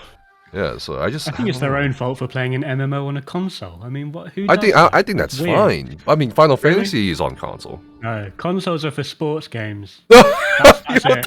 That's such a European view. FIFA and all that. Okay. Send your strongly worded letters to. Oh man, isn't BDO on console now too? And mobile? That's crazy. MMO and mobile? Insane. That's insane. Oh, you can have The Sims on console as well. Like, I don't care about that either. EA games on console, that's it. It's in the game. That was a pretty good. It's in the game. That's pretty good. Oh, yeah. But yeah, why a bard? Why the next class should be a bard? Yeah, explain to me. Why a bard? Let's see. What I played? Well, other than the obvious, because I'm a musician, and, you know, all that stuff. But I've seen it done in other games. I think there's a lot of creativity, and gosh, I don't know if I should say this, because if people haven't seen the movie yet. Which movie? Madness, the new Doctor Strange movie. Oh, I haven't watched it yet. Okay, I won't say anything about that. But was it good? Yeah. That was a very hesitant yeah. No, it's good, but I was still in the mode of just like, I don't want to spoil anything. I don't like spoilers, so like You know, I've had people like saying, "Oh, you're gonna love the movie. There's this great twist at the end." I'm like, "Why did you tell me there's a twist at the end?" I'm just like, so I tried to not to say anything, but Bard, I think there's a lot of creativity that can be done in there, and I don't think they have to automatically be support. You know, because a lot of times when people say bards, that's the first thing they go to, and maybe I have a knee-jerk reaction about that. It's like, no, we're not just support and stuff like that, because it's not just like, you know, buffing with like, you know, playing a tune or something like that. You could get really creative and have fights and damage things that are either sonic, you know, or something, you know, creative with that, or you know, sleep mechanics, or you know, things. I mean, if you could have fireballs coming out of a thing, you could have notes flying out of a thing. You could have, you know, there's a lot of creativity within that. You know, with you know, artistic stuff that would be, you know, really kind of cool. You know, I just always loved, you know, that, you know, having something that's musically enhanced, you know, within that. And, you know, I've always seen that, because people have always talked about a monk class, you know, or something like that. Yeah. I've almost seen like that you could have both kind of almost combined with that, because you could have an open hand, you know, class within a bard, a monk, you know, actually makes a lot of sense if you know a lot of your history of, you know, of what that. I kind of think of it almost like a. Have you watched? Is it? Oh, I'm gonna get it wrong. It's one of these two that I always mix it up. Is it Shaolin Soccer? Shaolin Soccer. Yeah, I've seen it. Is that the one where it's like he's shooting, like they're battling these two brothers that are shooting from like knives that come out of the string instrument? I'm forgetting what it is. No, that's not Shaolin. You're thinking of Kung Fu Hustle. Kung Fu Hustle. Yeah, That's it. Yeah, Kung Fu Hustle. Same cast, pretty sure. Yeah. Same. That's what gets me in there. It's the same cast and then the same. I think same director, too. But yeah, having that kind of a fight, that somebody like, you know, comes on there and they pull out, you know, their dual wielder, a staff, and then you have someone that comes out with a harp, and you're like, oh, this just got interesting. You know, you're like, what, you know, what could happen with that?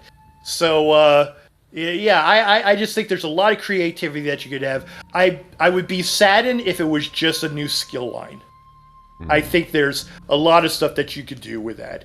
And bards are my selfish, you know, my selfish joy. You know, I would expect a lot out of it. You know, in that, you know, if it were to come out. And I've always said, I've joked with people. I say, if you don't see me online for a couple of months or something like that, I might have taken a vacation to Maryland to work on something. You know, I'm like, if they ever need consultants on that, it's like I'd be happy to do that. Yeah.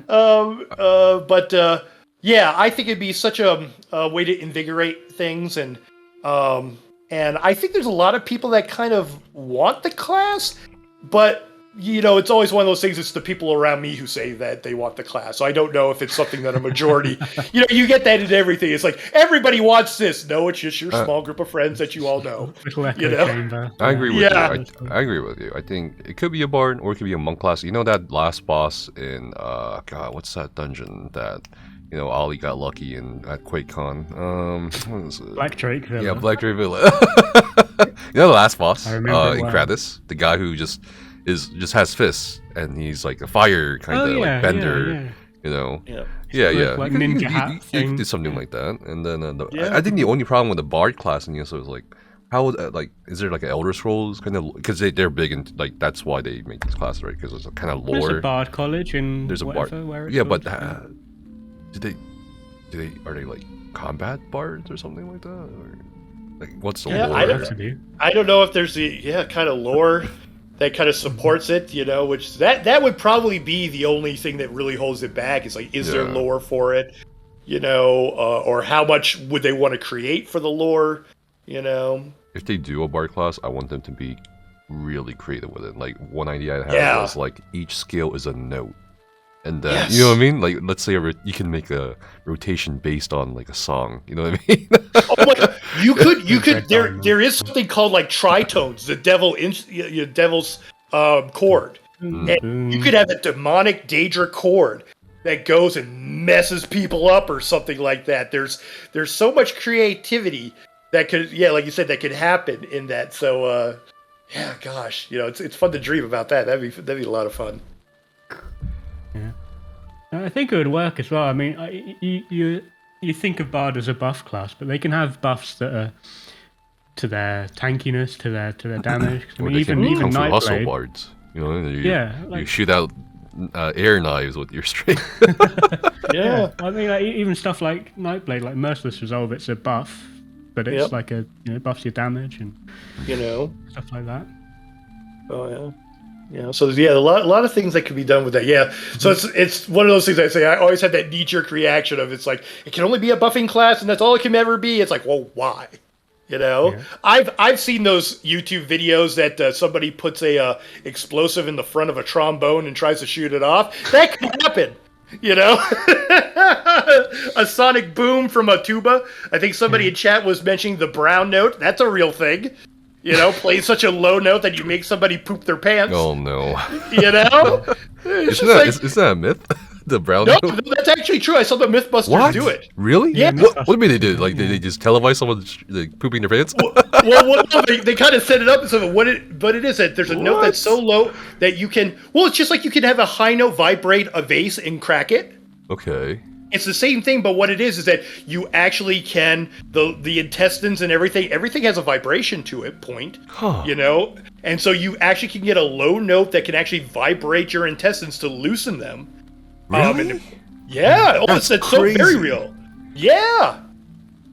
I've never heard of this. I thought it was always an urban legend. No. They prove it with Let's try it right Prove it now. with science, dude. Let's try. Where is it? Is there a YouTube video?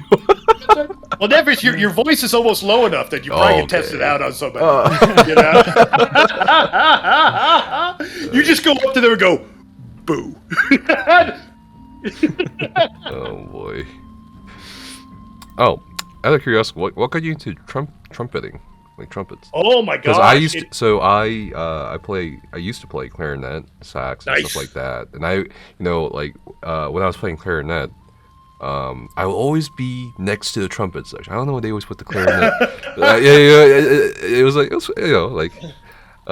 So I'm curious, what got you into trumpets? Let's see. Well, it's funny. I'm actually quite competitive, or I was actually more competitive in my youth, and especially with my older brother. And when it was time for me, he played saxophone. It was time for me to play. He said, "Well, whatever you pick, don't pick the trumpet. It's too hard for you." What? Yeah, competitive with my brother. That's all it took. It's so funny that started my career. Playing trumpet was just like someone saying I couldn't. It was one of that thing, and then, you start off in like 5th grade, and I was pretty good. I had a knack for it, and then I was the only one that kind of survived getting into 6th grade. Everybody was dropping it to do something else, and then it's so funny. I remember to this day, I had like won a contest or won something, and they interviewed me for the school paper. And I found out that you could make a career playing trumpet. And I'm like, I'm done. That's it. That's what I'm going to do. And so I've been really blessed that I've known what I've wanted to do for my entire life. There was no kind of thing. And anytime, and not to say that I didn't have struggles, I didn't have anything stuff, but anytime someone say, oh, you got to give it up. Oh, you got to have a backup plan. Oh, you've got to have something in there. I was just like, no, I'm just going after this. And you just do it no matter what anybody says. So it's kind of a thing for anybody that, is going through that. You just keep going. You put your head down and you go, and you do the work. And that's what I did. And then, I started, win things in your all states and stuff. And then I went to college on a full scholarship. So that paid for my college, which my family wasn't rich. So I probably... wasn't going to either go to college or if I didn't have that. And so that paid for all my stuff. And then after that, I started, auditioning for places and got shows and did things and did some Broadway tours and all that. And then kind of settled here in Arizona and became a teacher and, just love it. I love all kinds of music. That's the thing. And I'm an 80s kid, too. So a lot of people are, shocked that I like metal and I like, all these different things. I'm like, yeah, I grew up in the 80s, everything from, all the ranges of metal. Because born in the 70s, in the 80s. And, so headbanger stuff. I was also in that time of punk music and as well. And so I was a big Ramones fan back in the day. And, the Clash and all that, and so I liked a lot of stuff. And then I hit college right when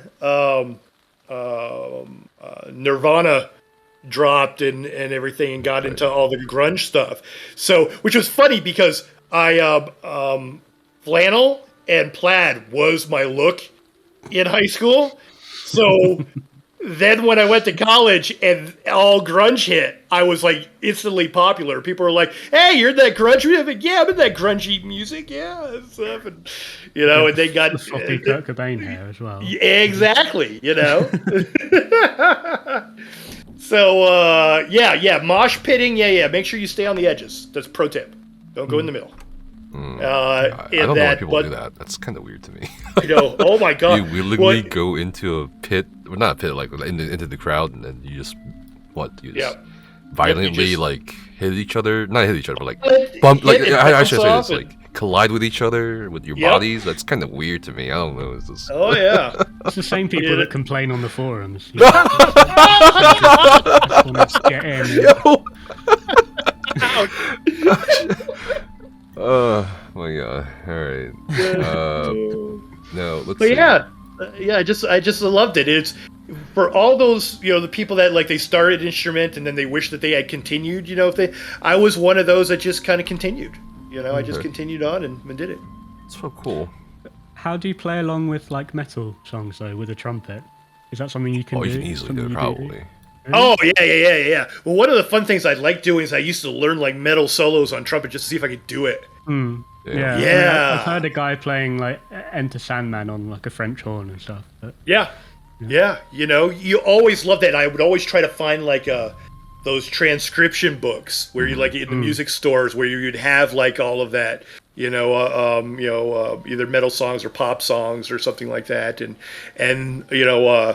when, because I'm this old, when background cassettes came out where you could play along with it and stuff. I was hooked with that and everything, and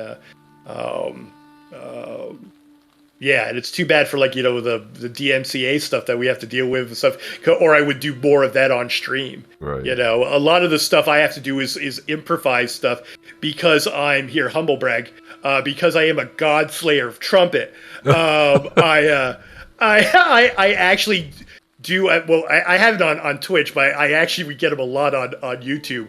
That I sound too much like the original, and so it because any brass Star Wars theme or Star Trek or anything like that in there, it gets instantly flagged. It's it's difficult to do. So I have to do pretty much everything improvisation.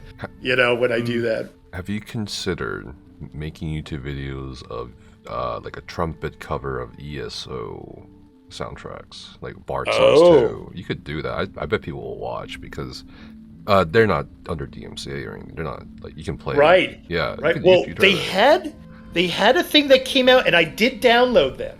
There was a thing. I don't know if it was a contest or I think it was part of a contest of somebody doing something where they said, "Here is all the Bard music in ESO." And you could download them. And I did. It's a big packet. It's something like 25 songs or something, or 30 songs. And I just haven't gone around to do it. So I've always said that I'd love to record those, and put those on there. And actually, it's funny that you mentioned, this is actually how, I don't know if you have a point that you want to ask me how I got into, streaming. No, I don't care. I'm just kidding. I'm just kidding. All right, thanks everybody. Good to see you later. Love it.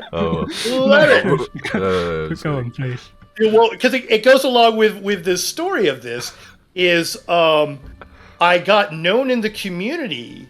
Well, twofold. I was always once I discovered Twitch and got into it, and I think I discovered it through Deltia, and then it was also at the same time Kev DeWitt on YouTube found out that he did this thing called Twitch, and so I got into watching that, and I'm a very talkative person. Yeah, I don't know. I'm actually very shy, very introvert a lot, but I think the performer in me has just enough that wants to talk and do that it gets me through.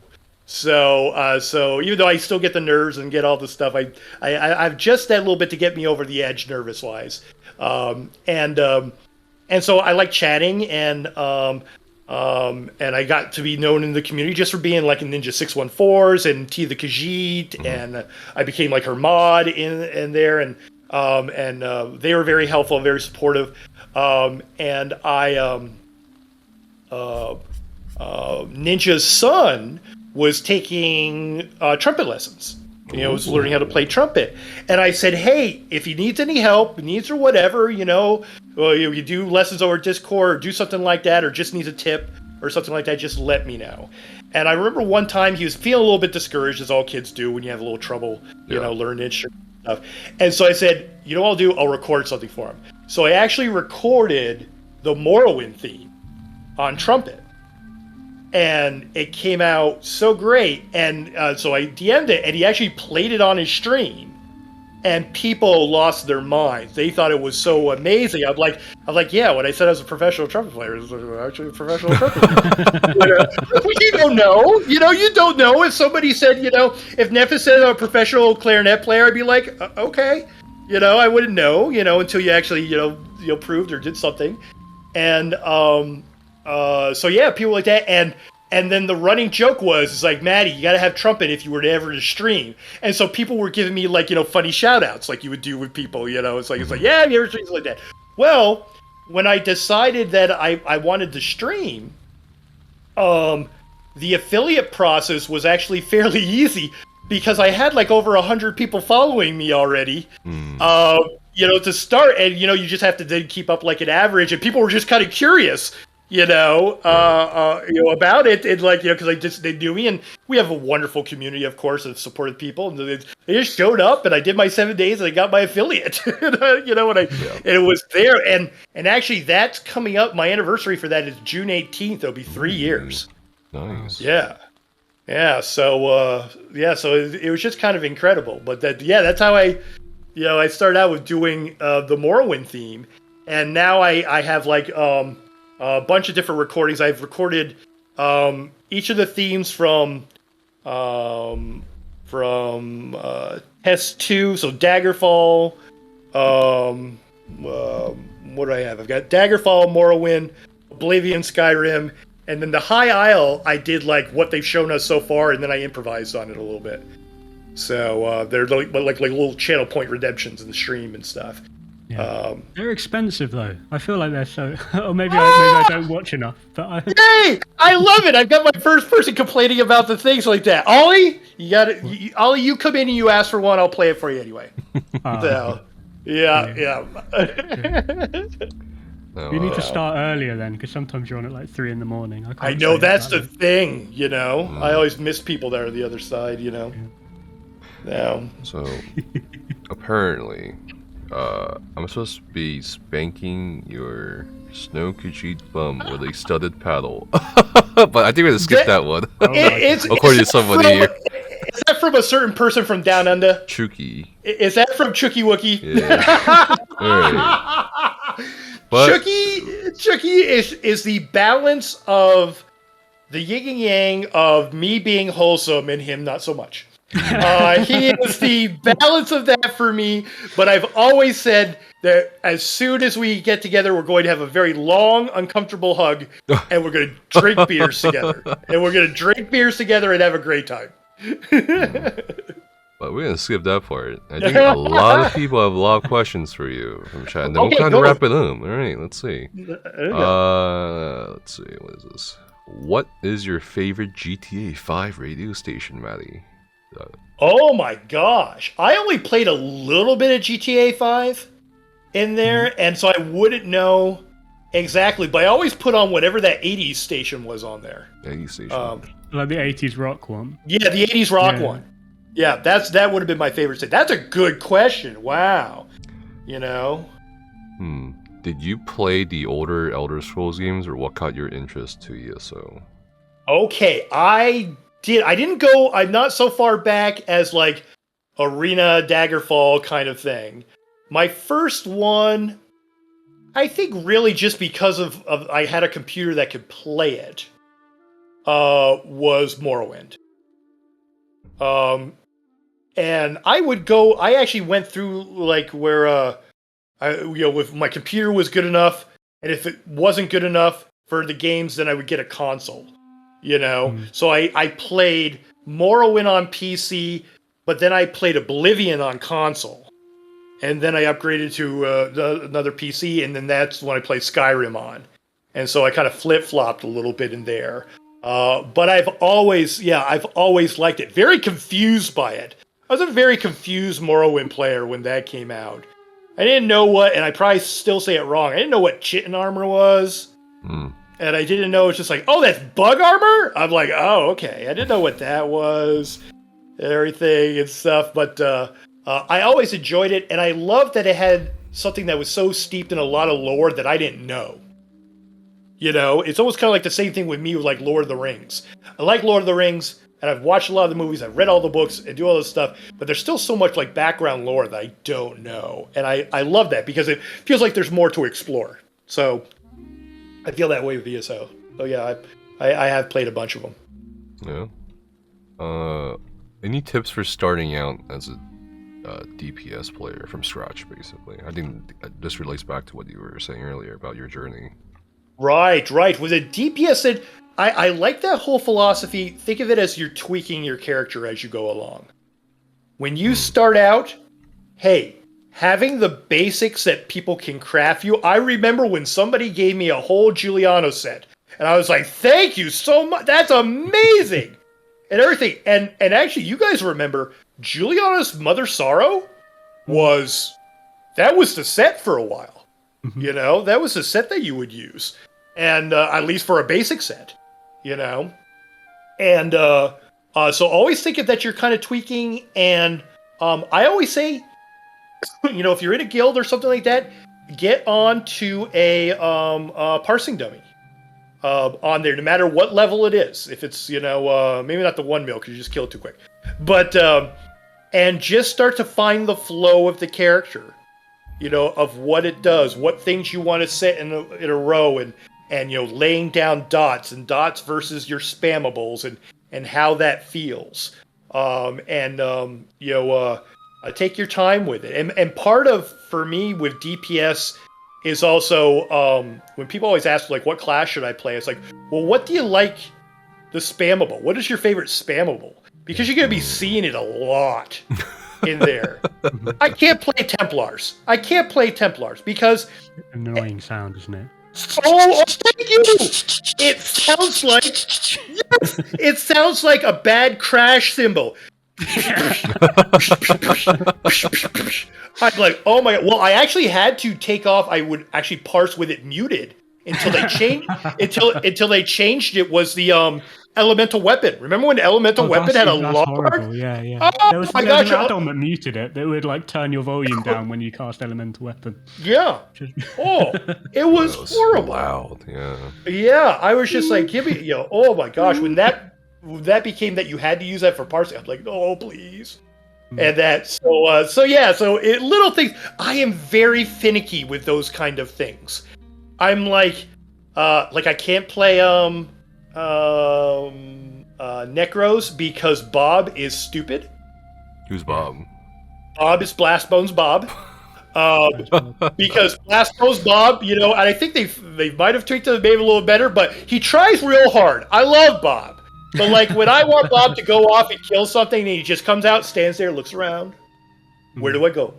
I'm like, Bob, he's over there. He's like, okay. and then he finds the Necro in PvP. It's even worse. It's hilarious. Yeah, it's even worse. Yeah, and it's just like I'm like, okay, I just can't. Anything that's a delay like that, I still have a hard time, even though it's gotten better.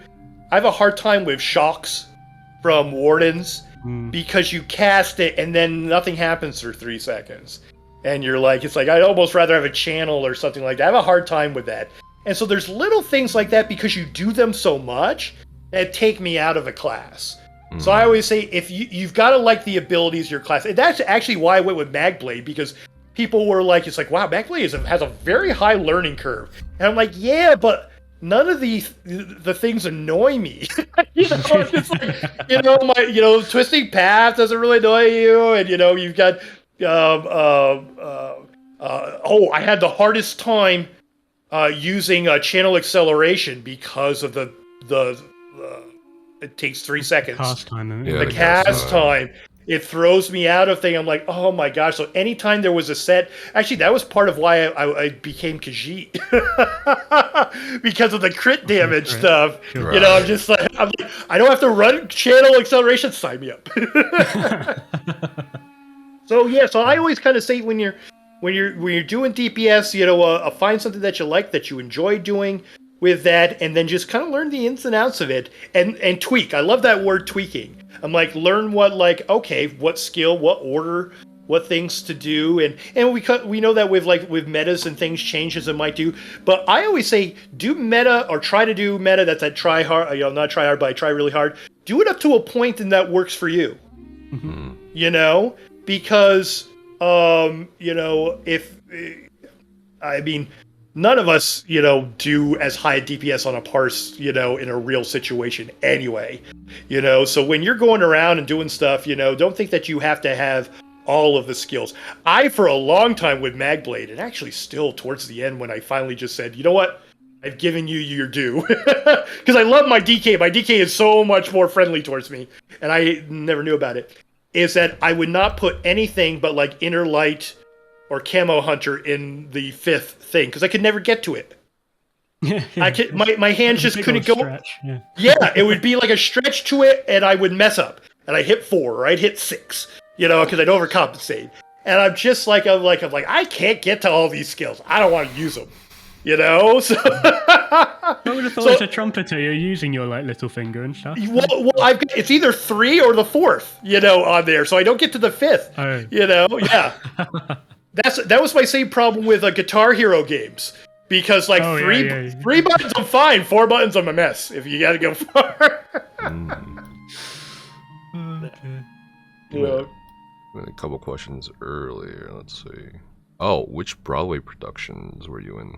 Someone asked. Oh, you know what? I don't like saying, because you actually can look me up that way. Oh, okay. No problem. Cats, though. Come on. Yeah, I know. Clearly Cats. I was in Cats. That's right. Yep. What else should he be in? Let's see. Phantom of the Opera. Phantom of the Opera. Wait. I guess I have my own question actually, and this kind of relates to a different question that someone had. How does that work? The VTuber stuff. I've always been curious about it. Well, you know what? Your avatar. The avatar. Well, a lot of people, and you can kind of see on the screen how it moves around. It almost looks like it moves to my movement in there. The story of the avatar is that I don't really consider myself a VTuber. Oh, okay. Because, which is weird. Like, some people might consider me that in there, because the term kind of came out afterwards, or I didn't know about it because I'm old. Oh, okay.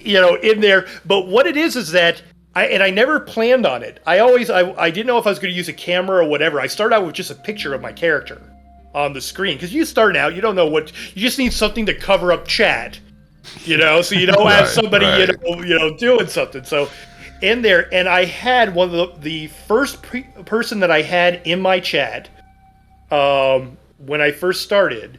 His name is Sammy Glitch. Just so happened to be a professional animator, like a real honest-to-goodness professional animator. And he's like, I can make you a 3D model of that. And I'm like, you could? He's like, yeah. And so that is actually a fully animated 3D model. I could spin that around, and it's all sides. And that's my outfit that I had on my original character, and then he made it like the ears perk up and it looks like it's reactionary, and it's really uncanny how it works, and it's on a 1-minute loop, which is just long enough for people to think, is that a mask? Is that a thing? And so I've had so many people, and I love it because I'm very patient with people who come in and say, what am I looking at here? It's just like, get rid of that mask. So I'm like, I actually have a command where I said, hey, check out what this is. And they'll read up that it's a professionally animated thing, and you find out that, like, the person's into art and wants to be an animator or something like that. It's like, wow, that's really cool, dude. And I'm just like, yeah, so I always give people a little second to kind of absorb it. Because it's, and that's why the mouth doesn't move. Because people are saying, well, why does the mouth move? I said, well, it's not a face rig. It's not one of those, because... Okay. No, so that's why I don't consider myself a VTuber, because it's not me in there. I mean, for the people who love and thinking I'm in there, that's me. That's actually me. But I'm like, that's why it doesn't move and it doesn't do that, because, and also, we didn't do it that way because my old computer, it would take too much processing for it to be able to happen. So we made it as basic as we could, but it's a high-res model. It's really beautiful. If you, if I were to blow it up and everything, you see it. You can see all the individual hairs. You can see all the stuff. It's in the texture of that. And I was so floored, and it became a great talking point when people came into my chat. It made me unique. With it for good or for ill, because I know there's some people who are just watch it because whatever, But it also was, for people to kind of just be curious. What is this? Who are you with this and stuff? So, Have you ever been to conventions? I went to one. You can tell my voice how excited and disappointed that there hasn't been any. I went to the ESO Vegas, and it was my only one, and I've been so I want to go to more. Did you get recognized? How did you? I actually had to put a name tag and wear a lot of orange. I actually had made up "My name is Madagon" stickers. That you put on there. I put it on all my clothing, and I wore orange. And so people could recognize who I was. Yeah. And because nobody knew what I looked like when I went, And it was really cool, and people were so nice about it too. I brought along a picture. It was actually the original picture that I had up covering my chat window. And anytime people wanted to have a picture that they were going to post, I would hold that up. And there. But then for people that wanted a picture with me, I took pictures with them without it and stuff. But it was, people were very respectful and very kind with that. That was really kind of cool. And I loved it so much. And that was right at the beginning. I hadn't been streaming a year at that point. I started in June, and that was in January.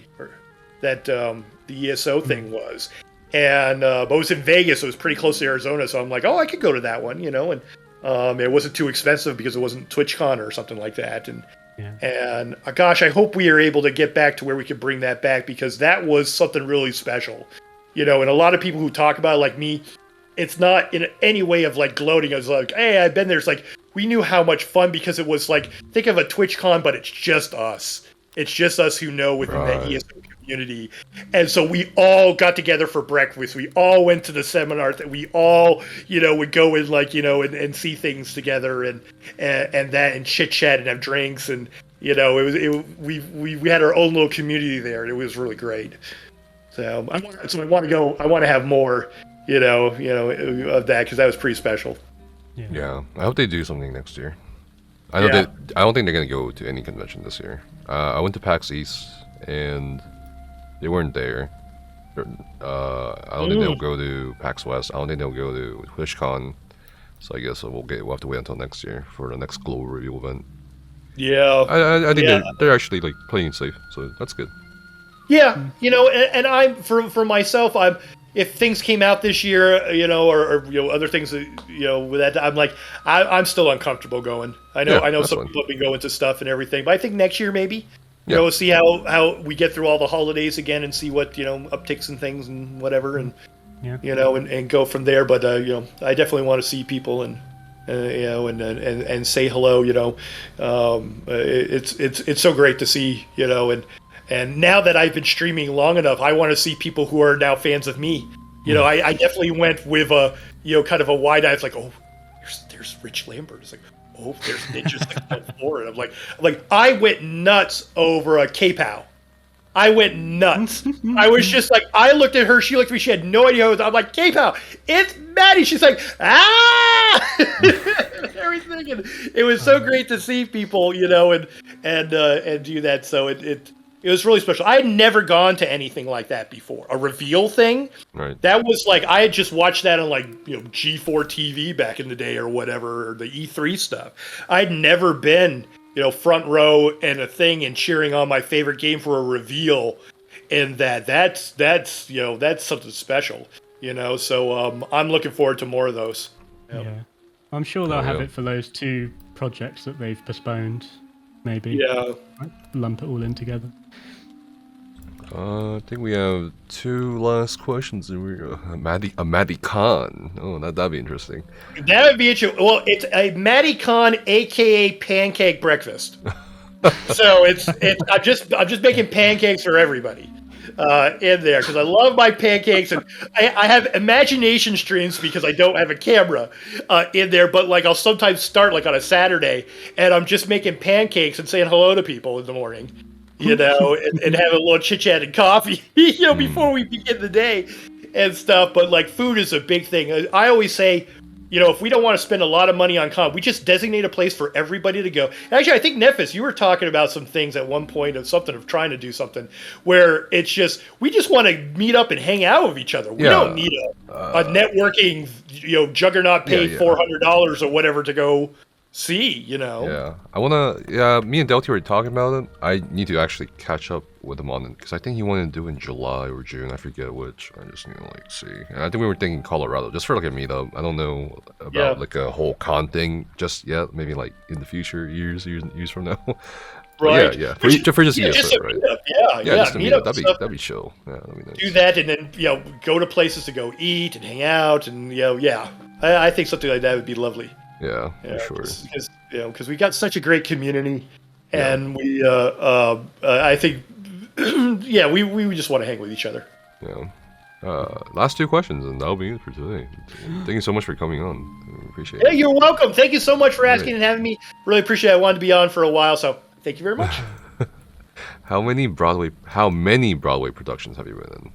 Is one question. Oh, I thought we were done. Oh, okay. No, that's it. 2 more questions. 2 more questions. Oh, okay. I did my whole wrapping up as bye, everybody. Bye. We'll fix that in post. Let's. How many Broadway productions I've been in? Yes, that's the question. 7 tours. 7 tours. Wow. And 2 regular ones out in California. Okay. That's pretty cool.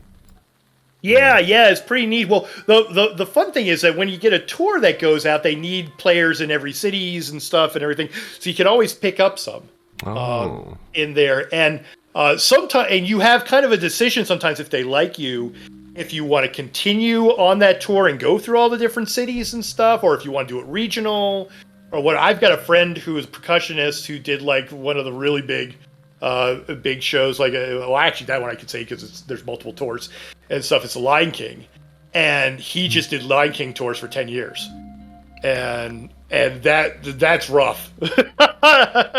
That's rough to do. So it's kind of like anything, it's you really don't feel like you have a home base at that point, and I kind of wanted to have a home base, and so I stayed here in Arizona.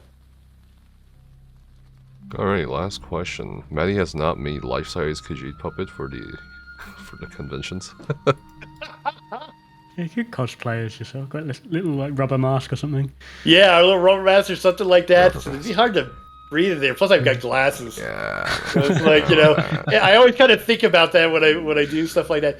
I thought they were going to ask, it's like, are we coming out with the Daddy Dagon pillow? Are we coming out with a Khajiit thing? That's what we could ask about that. I'm just like, I would want that for myself just as a keepsake. Yeah.